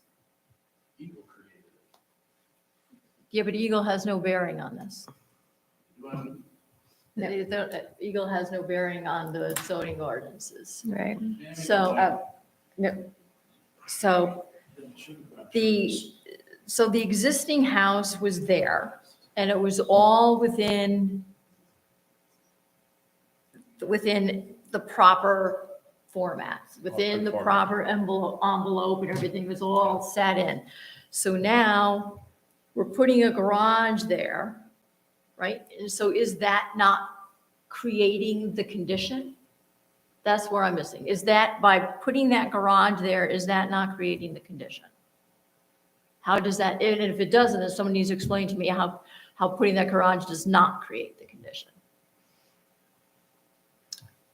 I guess what I'm looking at is that garage would fit to the north, that same size, but he just can't get to it. Maybe he could have driven all the way around the front of the house, again, I'm sorry, my wife would slap me. They could drive all the way around, but he's got a septic field there too, which is already beyond the boundary because that was there ahead of time. And it just seems like if he could pick this house, they could pick this house up and turn it and move it a little bit towards the water. They could get right at that 50, that they might have room to do that, but the darn dune is in the way there. Yes, And so they can't. right? So it doesn't seem like they wanting a garage sets up this problem. It's the dune, it's the septic field, it's everything that was done ahead of time because there wasn't much forethought. And even then, they would have thought, I'll just put a garage in later when I can afford it. I understand that. I think my dad did that with our cottage years ago. Cottage first, take care of the kids' needs, then get a garage in later. But he couldn't get the garage in later because now the ordinances are there. Right? But I don't think it's the new applicant's fault that happened. That's the way that I'm seeing it. It's pre-existing. It's not, if this was a new structure, we'd say, yeah, move everything forward. You'll get your garage in. You don't have to move it that far back. It's a struggle. That's why I said it's not a great answer here. I'm just trying to be really thoughtful about what the decision's going to be.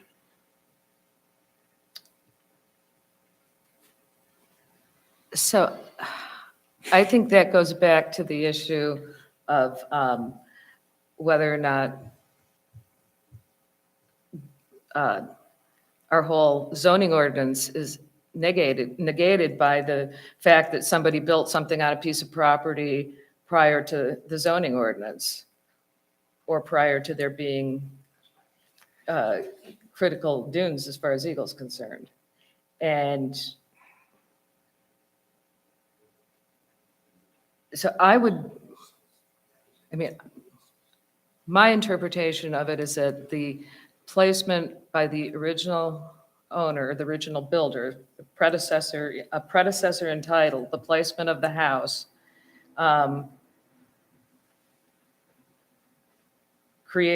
makes it a self-created problem.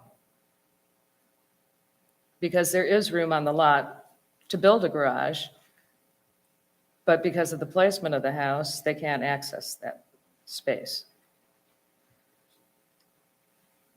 That would be my that would be my thoughts on whether this was a self-created problem. I don't think that wanting to build something or applying for a variance is not, I'm not following the logic of how that works. It's kind of a chicken and egg argument to me, and I can't get my head around that one.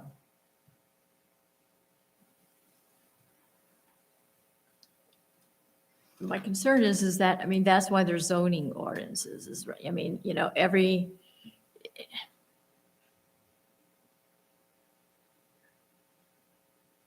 To protect the land, to protect other people's rights, to protect other property rights of other people around. That's why zoning ordinances were created. People didn't know that you were going to have natural gas going into their homes 30 years ago, and now we have natural gas going in. So it's like, we don't know what's going to happen 30 years from now either. So, the past is the past, and I can't get into the heads of the former owners to say, were they planning on building a garage? We don't know. What were they planning on doing? And so that's why, and to your point, Laura, with your saying that, do they need a 28-foot garage when, a Tahoe is whatever. Fits in a 20-foot garage? It fits in a 20-foot garage.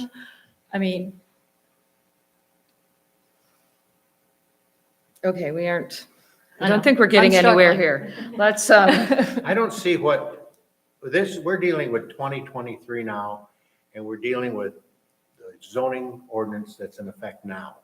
And everything we're talking about here has happened years ago. And I don't see how that's relevant.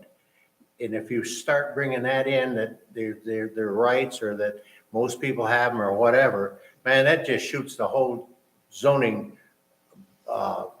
thing to pieces. There is no zoning anymore then, because people can do what they want. Thank goodness Eagle came in and said, no, get off the dunes. You can't keep digging these darn things up and moving them just to build a house or a garage or a shanty or whatever.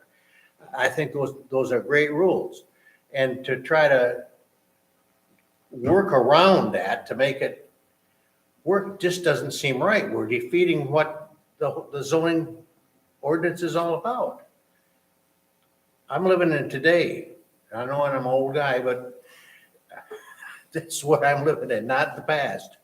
And I think this stuff that happened 20, 30, that's why Torch Lake has got such a mess going with the septic systems. These houses built in the 40s and 50s have a little tiny field. There's no ordinances for those. That is really an issue with me, as you can tell, but that's not tonight. But I don't know, I just, May I ask a question? Yes. Was Turk's home restricted by a critical dune or a 10-foot, 10-foot, 50-foot, 35-foot setback? If you considered Turk's critical dune problem in that approval, you should include my my critical dune restriction.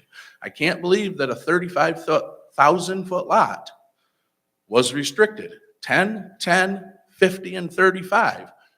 Everything else was critical dune. I wasn't there, so if you considered his problem, you should I was consider there mine. and I sat on that case, and yes, it was, I walked the property and saw all the markings, and it was, so we need to get back to our deliberations. Thank you.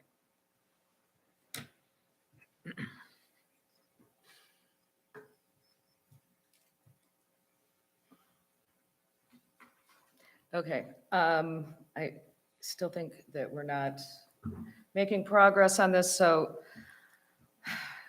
does somebody have a suggestion? Can we just take a quick vote on that? Yeah, take a quick vote on, The applicant created the conditions, or if they were pre-existing? yeah, so I think that's an opinion. Let's say that's an opinion, not a finding of fact. So we're not going to include that when we actually vote on that criteria. You can you can vote your opinion on it, but at this point, we're not going to call it a finding of fact. Okay. Does anybody have, is that it, Rita? Yep, that's it. Okay. Does anybody else have any additional findings of fact? Can you refresh my memory and tell me whether I submitted this one? The combination of the critical dune and the placement of the house on the lot are preventing the applicant from using a portion of the building envelope for the purpose of a garage. And that's under, like, that's under criteria A? You know, I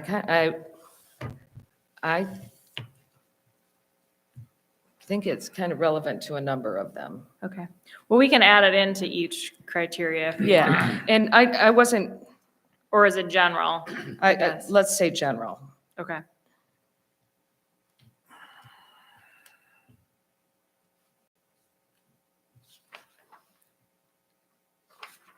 Okay. Do we need to read through all these findings of fact to have an approval or agreement from the board? Well, if everybody I mean, we have Rita's list that, hers are laid out by criteria, and then you have the general ones that are out there. So I think if you have additional criteria ones, to just mention what criteria, and we can add them to the starting list that Rita had. So just to make sure, Okay. are we striking the comments where I wrote necessary? Are we striking those out of the findings of fact? No, I don't think so. Okay, Do- because they were statements straight from the applications and they are definitions from the dictionary. Right, Okay, so I think that's okay, fine. all right.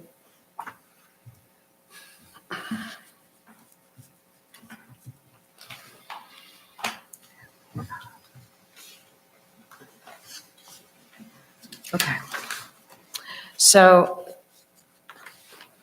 then, Sarah, are you saying that we don't need to read through what we've all agreed to so far as a finding of facts and confirm that? Right, no, I think you're fine, as long as everybody's comfortable with what's been said already. I'm comfortable. Lauren. I'm good. Jeff? I'm good. Okay. In that case, let's move on to discussing each criteria individually and determining whether we think that criteria was met or not met. So the first one, criteria A, the special conditions or circumstances exist which are peculiar to the land, structure, or building involved in which, one, are not applicable to most other land structures or buildings in the same zoning district. Two, show exceptional narrowness, shallowness, or the shape of a specific piece of property on the effective date of the ordinance. Three, show exceptional topographic conditions. Four, are extraordinary conditions of land, buildings, or structures. Five, negatively affect development of property immediately adjacent to the property in question. And six, the literal enforcement of the requirements of the ordinance would involve practical difficulties. I guess I'll start by saying that I think that the size of the lot, the shallowness of it, and the critical dunes are all common to other properties in the area, in the whole township, actually. Agree. Other thoughts on this criteria that anybody wants to mention? No, well, the only ones I just have were in my list that said that in fact, little enforcement may involve practical difficulties and the properties immediately adjacent would be unaffected by the north and south setbacks. Okay.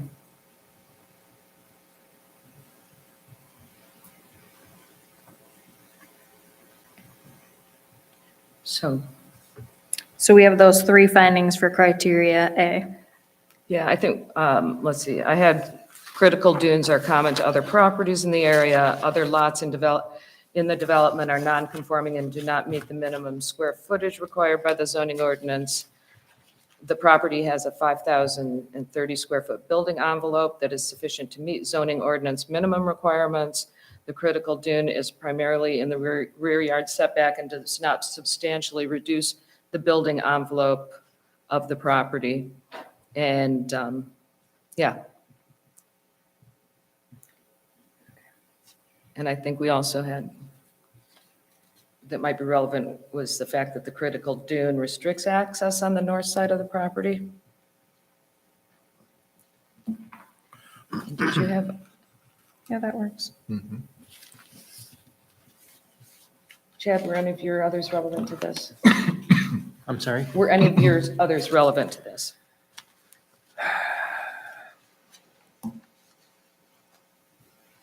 Just the critical dune. I mean, it's just the things you just said, so Okay. It's and then covered. The ones that, I'm sorry, I didn't hear what he said. it's already covered what she had just said. Okay. And where's Rita's? I think you got all of Rita's except for, there was this one about lot is a non-conforming lot, and it's less than 20,000 square feet, less than the 20,000 square feet requirement. You do have the one you put in here about having that 5,000 square foot building envelope was one of your criteria. Right, So do you want to add that it's a non-conforming lot because it's less than the required size? yes.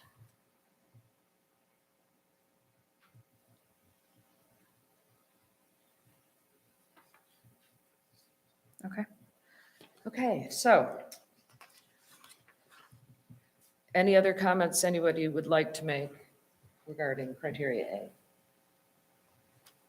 In that case, I will take a vote on whether you think this criteria is met. Chad? What are we saying? You're saying, I agree with, yes, okay, so you're going to say this criteria is met. You're going to say yes if you think this criteria has been met. Item A, so if you were to On read A. that statement, the special conditions and circumstances that exist are peculiar to the land, structures, and buildings involved. If you say yes, you agree with that statement. If you say no, you don't agree with that statement. we've seen it before, so I guess I have to say no. If I'm saying it the right way. We've seen dunes, we've seen non-conforming lots, so. So you're saying, okay. Rita? I'm saying yes, that there are special conditions that are peculiar to this land. Yes, it does meet the criteria. Okay. Dave? I'd say yes. Jeff? I'm saying yes.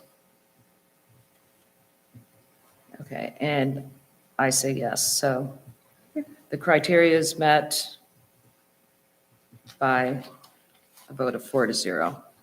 4 to I'm 1. sorry, 4-1. Whoops. Damn it, we got 5. Okay. Let's discuss criteria B. Would literal interpretation of the provisions of this zoning ordinance deprive the applicant of property rights commonly enjoyed by other people, properties in the same zoning district? Can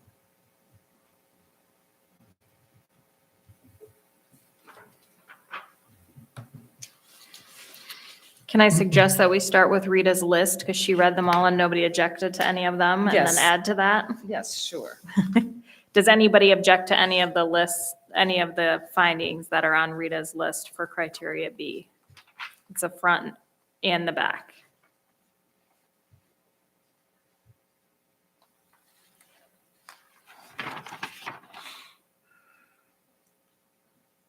We're leaving the necessary in there again.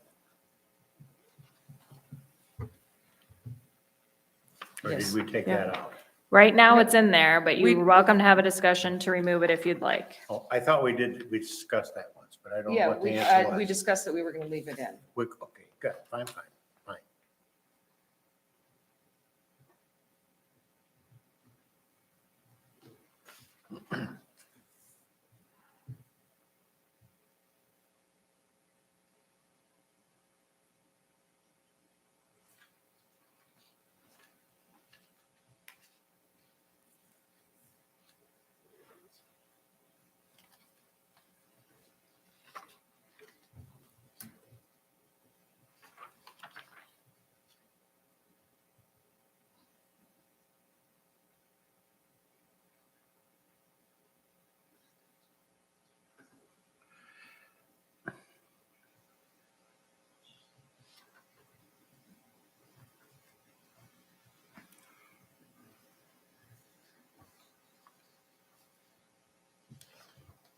I'm having trouble putting those two together.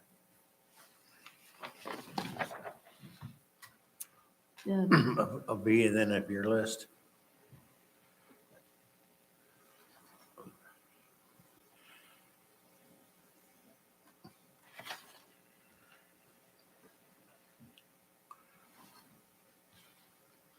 So if this were to be a literal interpretation,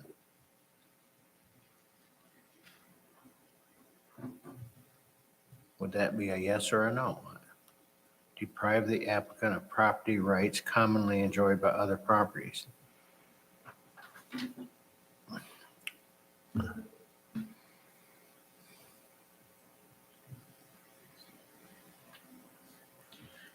Well, I think when you read through Rita's findings on here, sorry to put you on the spot, Rita, but when you read through her findings, she does have some findings that would say,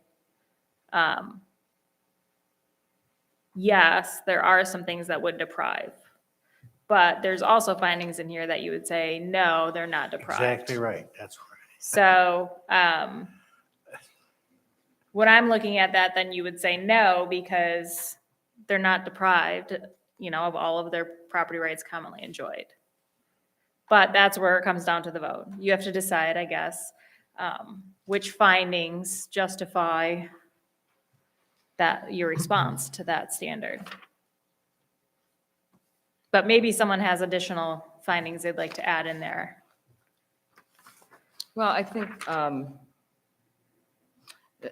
relevant to this were my findings on the average length of a car and the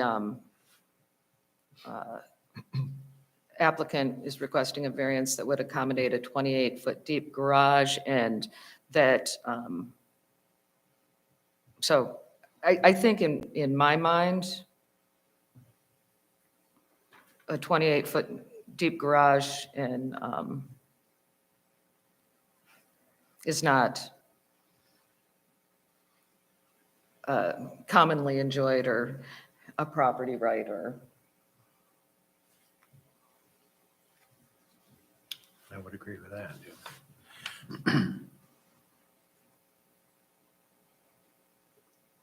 So with that, way you said that, that would be no to that question then. If that's, I mean, If that's how- yeah. those are facts, whether you Yeah. agree with them or not, is where you, how you decide how to vote. Okay. But you have to determine all or none? I mean, if you, No, if you, you have to weigh the findings of Okay. fact and then decide whether you think the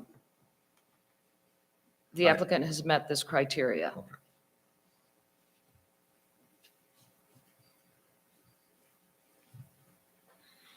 So you want to add into criteria B then the discussion about the average car length Yes, and the length of this garage, yes, which you mentioned previously. right.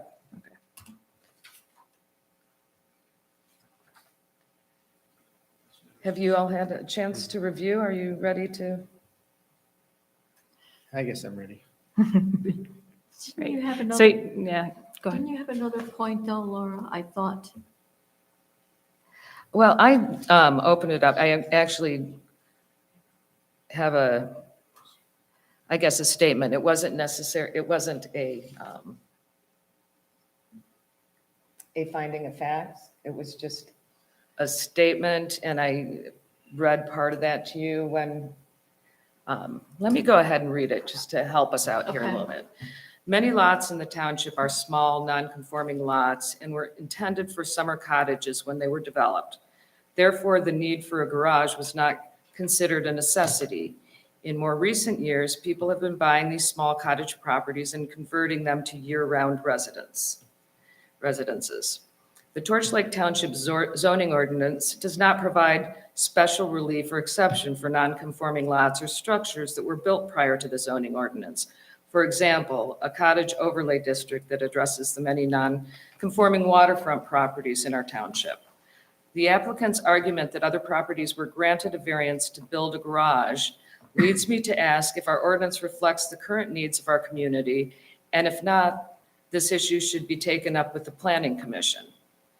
The Zoning Board of Appeals does not have the authority to grant variances because our ordinance does not reflect the needs of our community. We are required to consider our zoning ordinance as it is currently written and grant variances only if all four criteria are strictly met.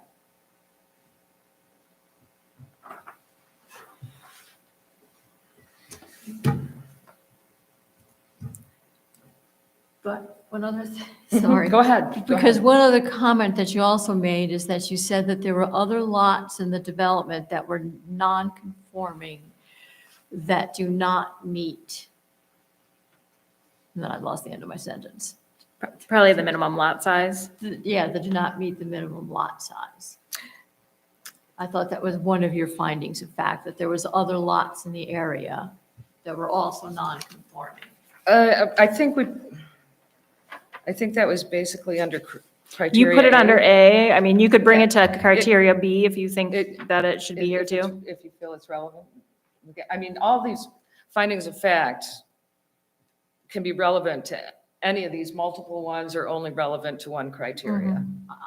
I mean, I personally think it's relevant for B because, we're talking about, the property rights commonly enjoyed and what, one of your findings of fact where you were saying that there were other lots in the development that were non-conforming and that do not meet the I lost my sentence.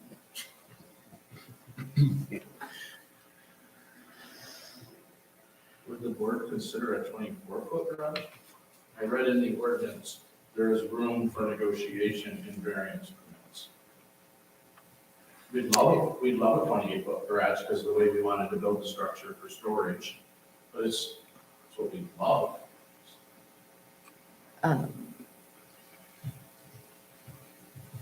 Really, I mean, the zoning board of appeals is here to act on the application that's before you. Yeah. Are we allowed to reapply, Sarah, under 24-foot? For a different variance request, you can. Okay, I'm sorry, I lost No, it's just where you that, were. I'm not following. well, what you were saying it was there. more to the applicant's statement about, other pieces of property with the area. And I thought you had made a comment. It was either you or Chad, I can't remember who. Because the first one was critical dunes were common to the properties in the area. The second comment was other lots in the development are non-conforming and do not meet, Minimum lot size. right. Right, so I didn't know whether that is an applicable statement of fact for this section or not, that there were other, or is it just a repetition that it's a non-conforming lot?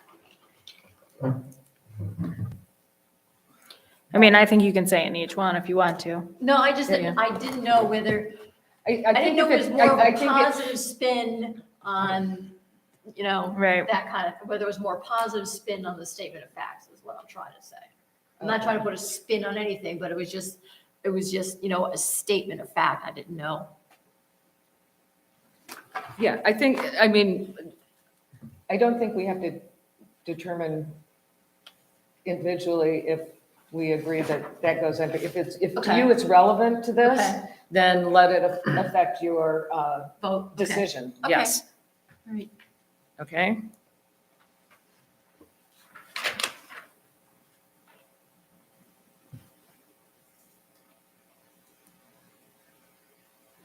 Any other discussion, questions?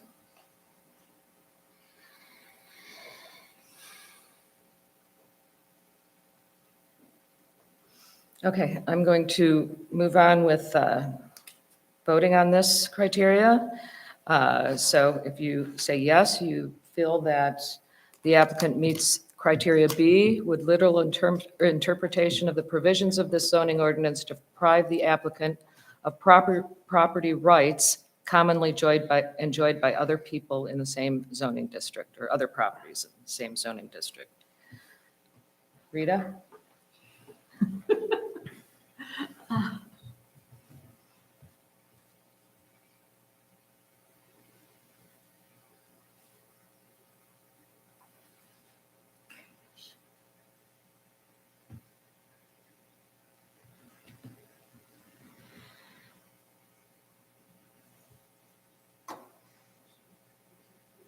I mean, I'm hung up with the literal interpretation of the provisions of the zoning, the literal interpretations.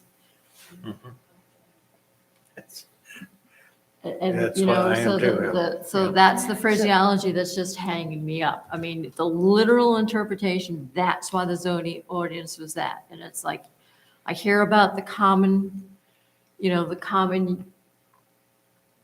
privileges of a garage, but I keep going back to this literal interpretation Well, the of the literal zoning. interpretation does not specifically state you have a property right, or you having a garage is a property right. Right. Is that correct, Sarah? Right. Then I'm going to say, then I'm going to say, no, it does not deprive. Dave? No. Jeff? No. Me? No. Chad? Yes. Okay, criteria has not been met. by a vote of 4-1.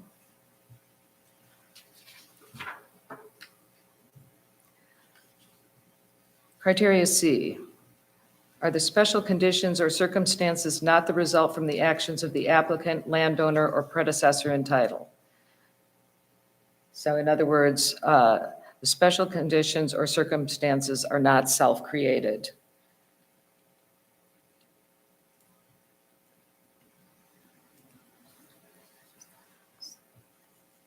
Do you want to review the findings of fact relevant to that, or are you ready to vote on this one? So on Rita's list, it was number 1 and number 3, because we took out number 2. It was original existing house was built in 1975 without a garage. Existing structure is conforming. I said the Torch Lake Township zoning ordinance does not provide special relief or exceptions for non-conforming lots or structures that were built prior to the zoning ordinance.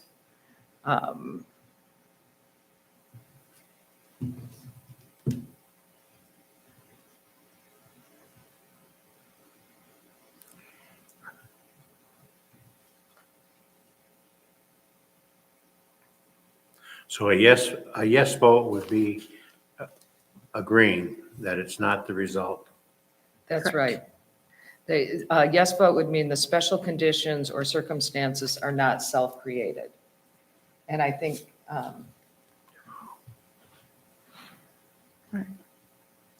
I mean, I've already stated my Right. opinion. The issue is whether you believe that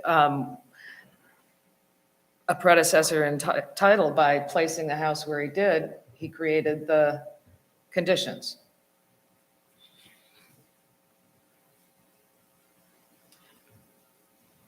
Are you looking for a vote?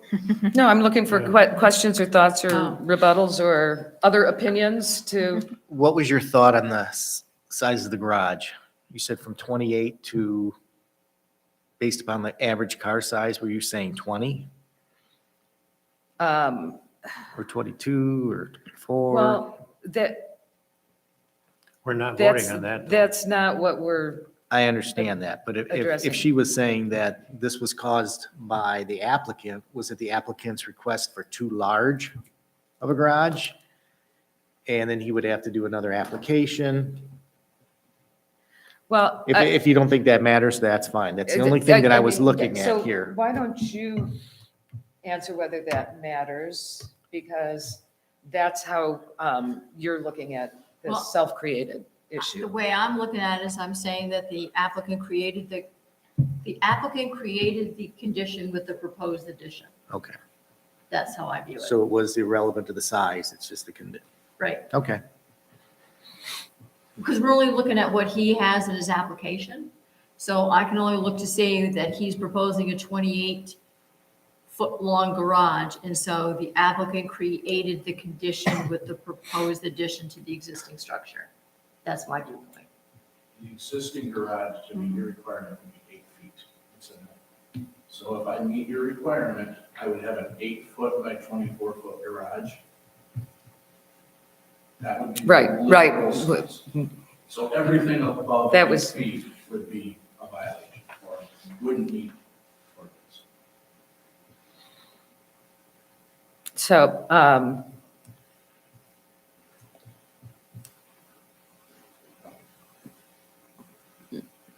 once again,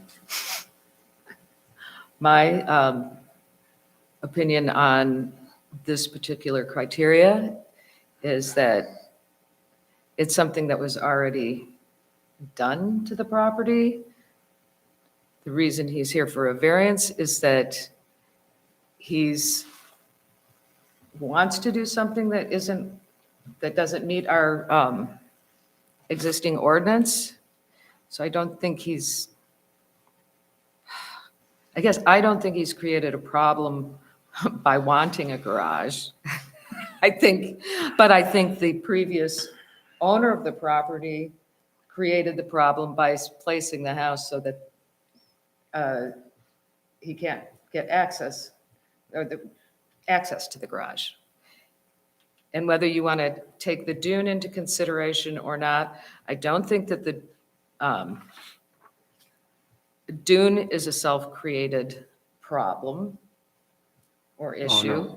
That came up afterwards, but whether we have, I think the real, in my mind, the question is, are people supposed to have the foresight to know what will be changes to the ordinance in the future, whether critical dunes or somebody will come along and decide, oh, this has turned into a wetland, or, when you build a house, do you know that somebody else may want a garage or may want to, may have wanted this feature or that feature, and you can't do it now because of a zoning ordinance.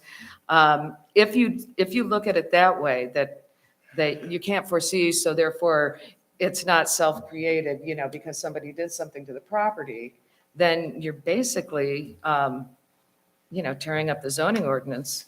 Exactly.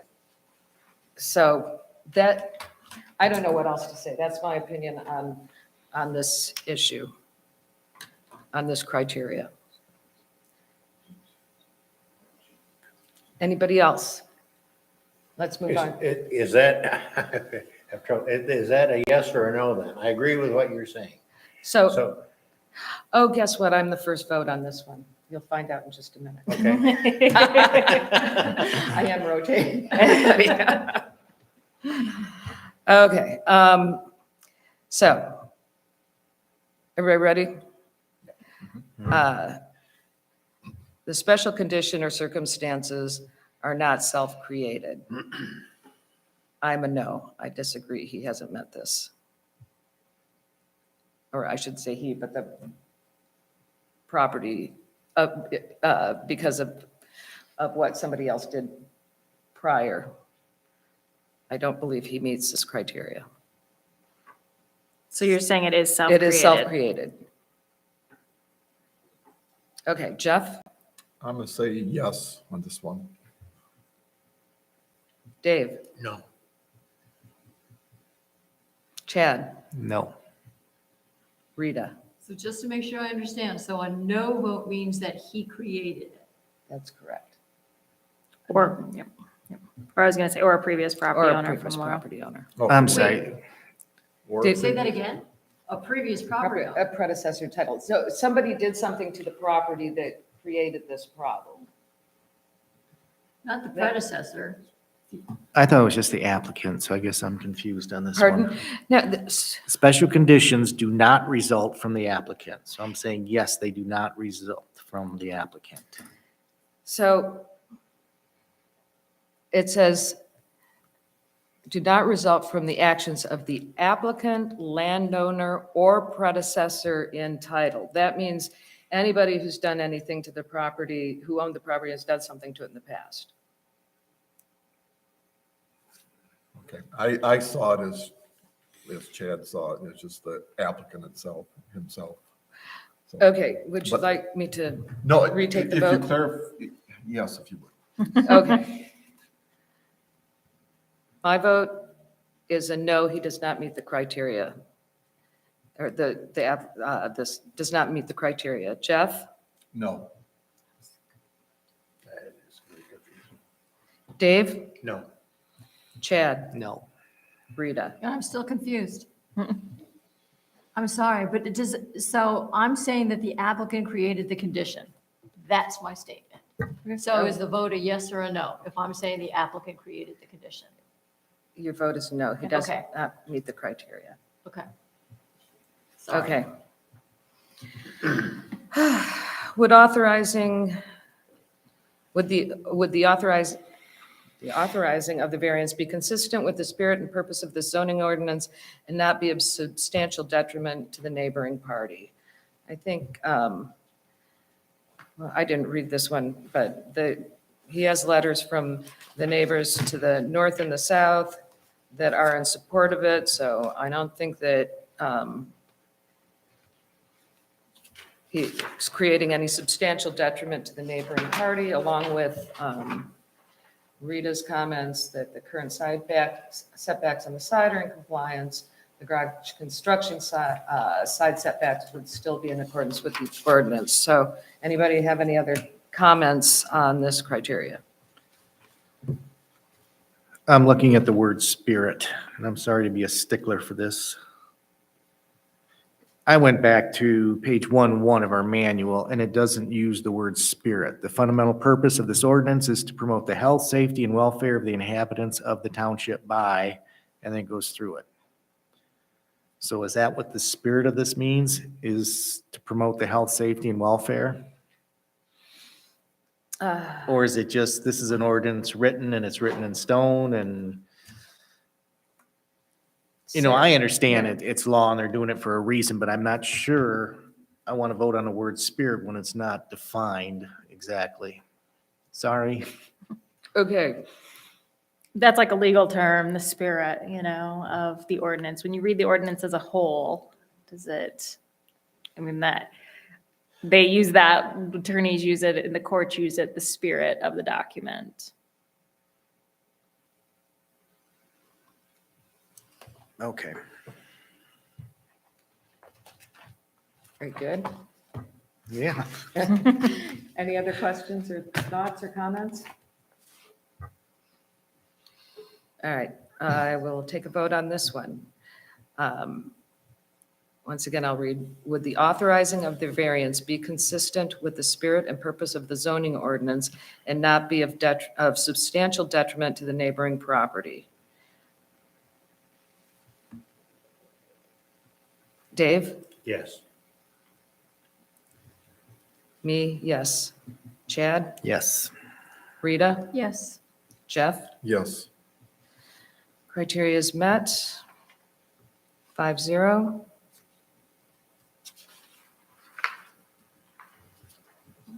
Okay.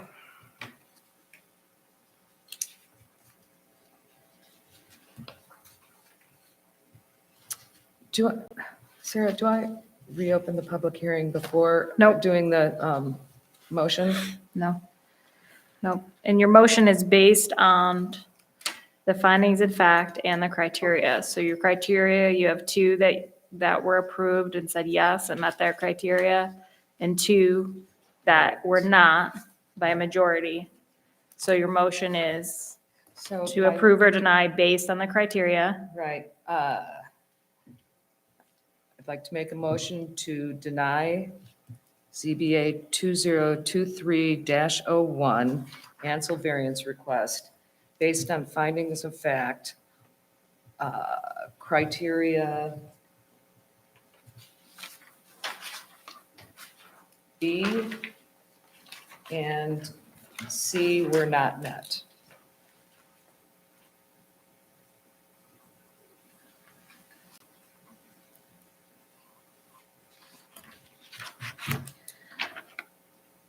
Any discussion on the motion? You need a second before you Well- discuss. Oh, I'll second. Now you can discuss. Okay, any discussion on the motion? In that case, I will do a roll call vote. Jeff? This for So you're voting to deny. deny. Yes. The motion, let me reread the motion. Motion to deny ZBA 2023-01 Ansel variance request based on findings of facts, all criteria, criteria B and C have not been met. And no is, Pardon? no is a denial. No, you're So- voting yes. so Yeah, I'm sorry. We're Yes. voting to deny Yes. the variance Yes. request. Jeff, okay. Me, yes. Chad? No. Dave? Yes. Excuse me, yes. Okay, Rita? Yes. Okay. Appeal ZBA 2023-01 is denied by a vote of 4-1. Mr. Ansel, the township will follow up with correspondence confirming tonight's hearing. And I would just like to reiterate my comment that I made earlier about there being a lot of non-conforming lots and people buying these smaller lots or older cottages and wanting to convert them to year-round homes. And our zoning ordinance really doesn't address this issue. I do believe it's a community need or something that should be considered, looked at by the planning commission. So I would like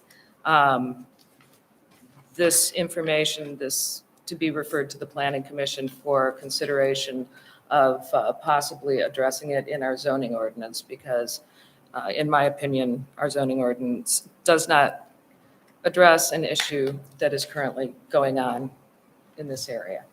Do we have, isn't there a representative from this board that Mhm. goes? Yeah, and he's not here tonight, so I'm going to pass this on to him, and hopefully Yeah. he will. Okay. pass I can it. take it. I can give it to the planning commission. My only follow-up to that is that I believe that the zoning ordinance does, because when it's talking about non-conforming lots in the zoning ordinance, Mhm. it does allow for you to build on those lots if you meet the setbacks.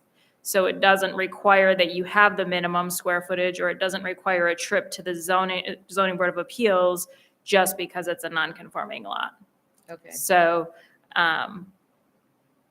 but I also understand what you're saying. Potentially, there needs to be either different setbacks or different minimum lot sizes is what you're thinking to address some of these smaller lots. Yeah, if the planning commission, the community believes that that is an acceptable practice, to buy small lots with cottages and convert them into year-round properties, then I think it needs to be addressed more specifically Okay. in the zoning ordinance. And that's going to take some time. I mean, I know Oh, that you're aware of that. I know but- it is, but Right. this is, this is tough, and this isn't going to be the first time this comes up, and That's for sure. It's so, gonna come Okay. back. I will forward that on to the planning commission. Can I ask you a question? There's public, oops, I'm sorry. pardon. Yeah, there's time for public comment coming up very shortly. Okay. Okay, where am I in my notes here?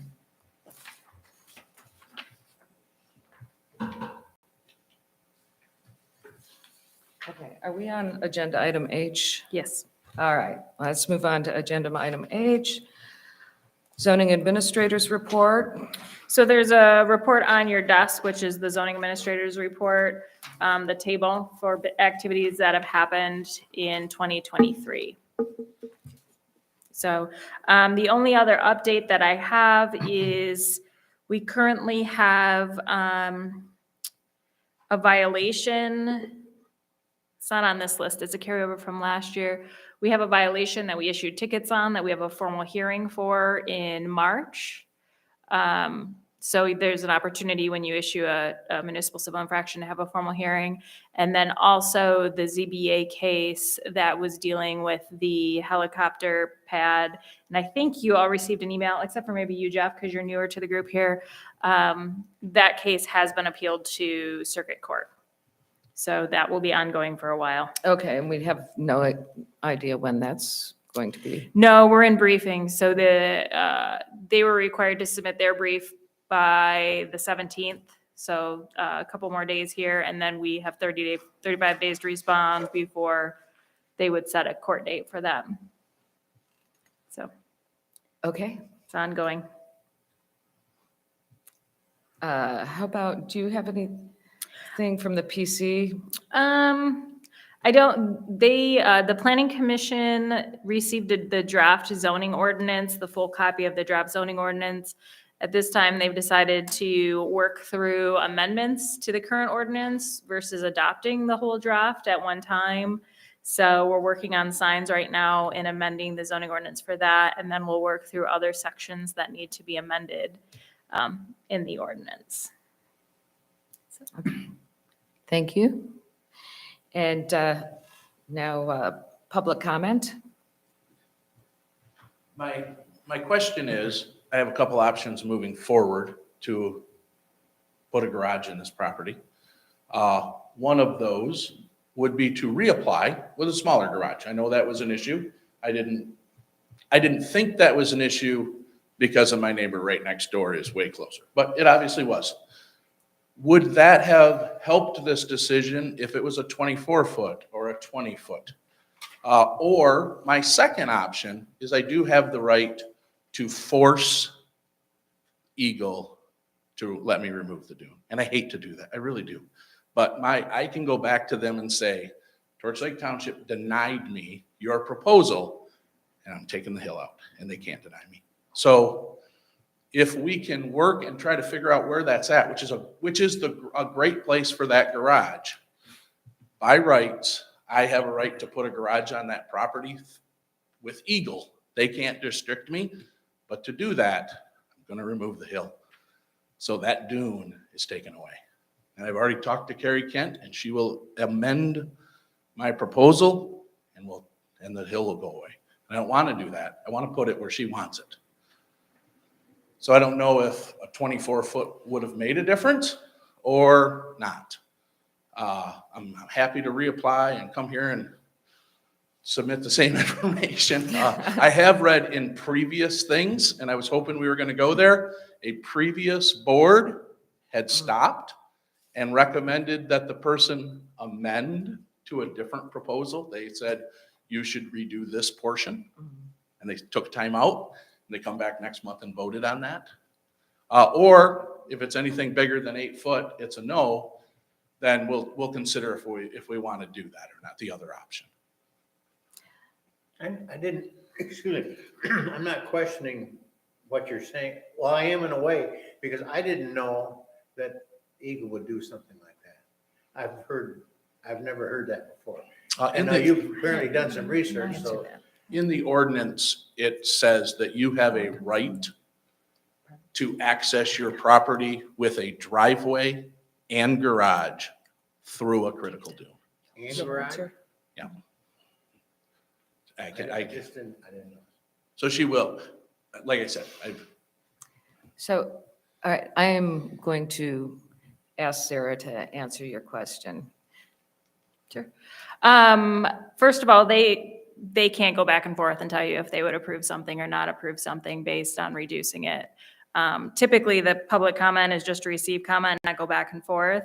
But you're welcome to set up a time to come in and talk with me as staff to talk about your options that you have moving forward. Obviously the board, I can't tell you what they're going to decide, but Well, we can discuss it we further. can't give you a decision Right, without an ahead of- application. ahead of another hearing, so okay. that's just, And when is the deadline to apply for the next month's hearing or next month's meeting, or did it pass? It already passed for March.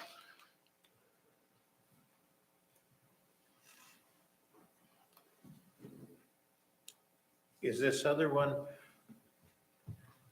Laura, on the list that's coming up, that's the Bay Colony Road? that's on the March agenda, right? Yes, that is item J on your agenda for summary of action. Oh, but not before the next meeting, but you will have a March meeting on March 15th for Okay. that other application.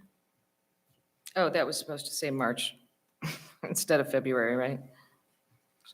Oh, it does on mine. You might have, do you have January's agenda? Oh, So maybe we'll on be your, on- whatever you wrote. On the agenda, it does say March. Oh, okay. No, I'm looking at my notes that I actually did them before. Oh, the last one. Yep. Yeah, so we will have a March meeting. So I will get out, one of the items that we didn't put on here that I think we came to a resolution was there's a request to get some of the information for the meeting prior to, like a week before the meeting, to give you more time to look at it. So what I'm going to do is I'll send out the applications as we receive them about 2 weeks before the meeting. But then the packet and my report and any correspondence that we've received to date will be about a week before the meeting. Okay. So that'll give you an opportunity. You'll have the application. That'll give you the opportunity to go out to the site and do that. I don't want to send the packet out 2 weeks before, because then there's no opportunity to put public comment for you to read in prior to the meeting.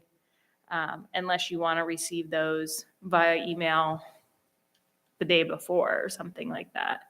But maybe on the next agenda, I'll just put an agenda item that says discuss packet timing, and you can come up with what you'd like Okay. to see.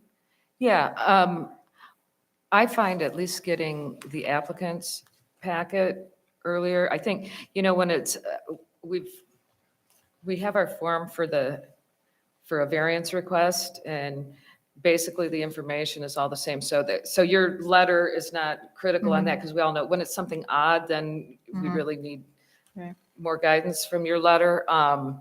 But to be able to read through it and then let it roll around in your head for a couple of days before, and start Yeah. thinking of your questions and stuff, it just would be helpful to have that information a little Right. earlier. And than- we'll try and see what happens. If we try it a couple of months and you're going, this isn't working, we need to do something different, then we'll adjust. Okay, So we'll try that.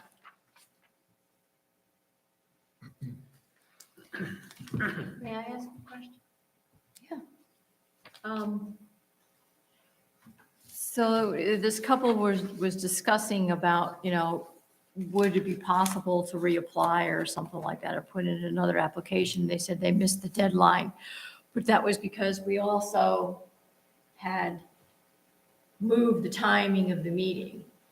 I know they certainly have special board meetings for the Torch Lake Board. Do they have special meetings that you can call for the ZBA?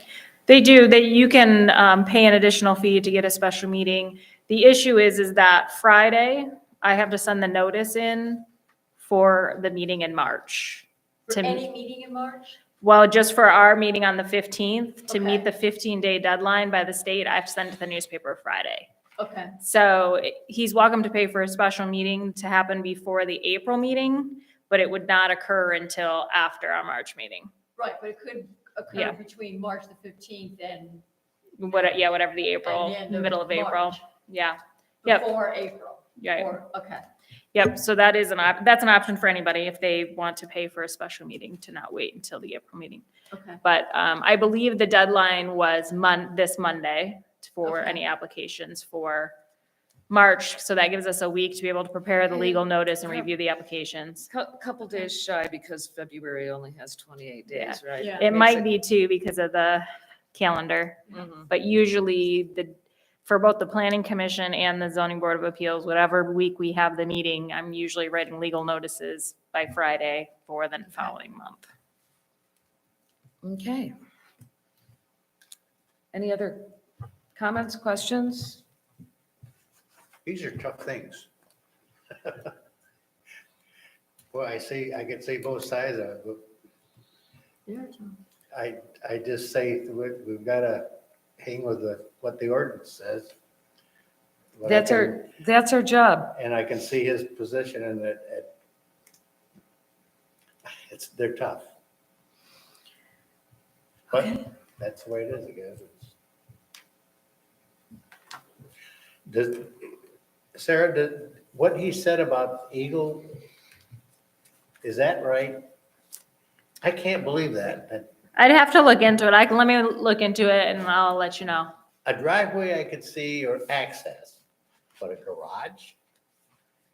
That you have, the Well, Eagle would no. let you tear a sand dune out for a garage? No, it would be for a driveway, so he could build the garage Mm-hmm. back within the setback lines. The dune is really only in that 35-foot setback. It doesn't go back. Oh, it doesn't go back. So it'd be just a road to, well, I guess I can see that. Well, when they threw garage in there, that's what threw me. That Eagle would do something like that. Okay. Well, I think all of our agenda items have been completed, so I'll move for an adjournment. I'll second your motion. All in favor? Aye. So All opposed? adjourn to 8:34 then. Pardon? 8:34. Oh, thank you.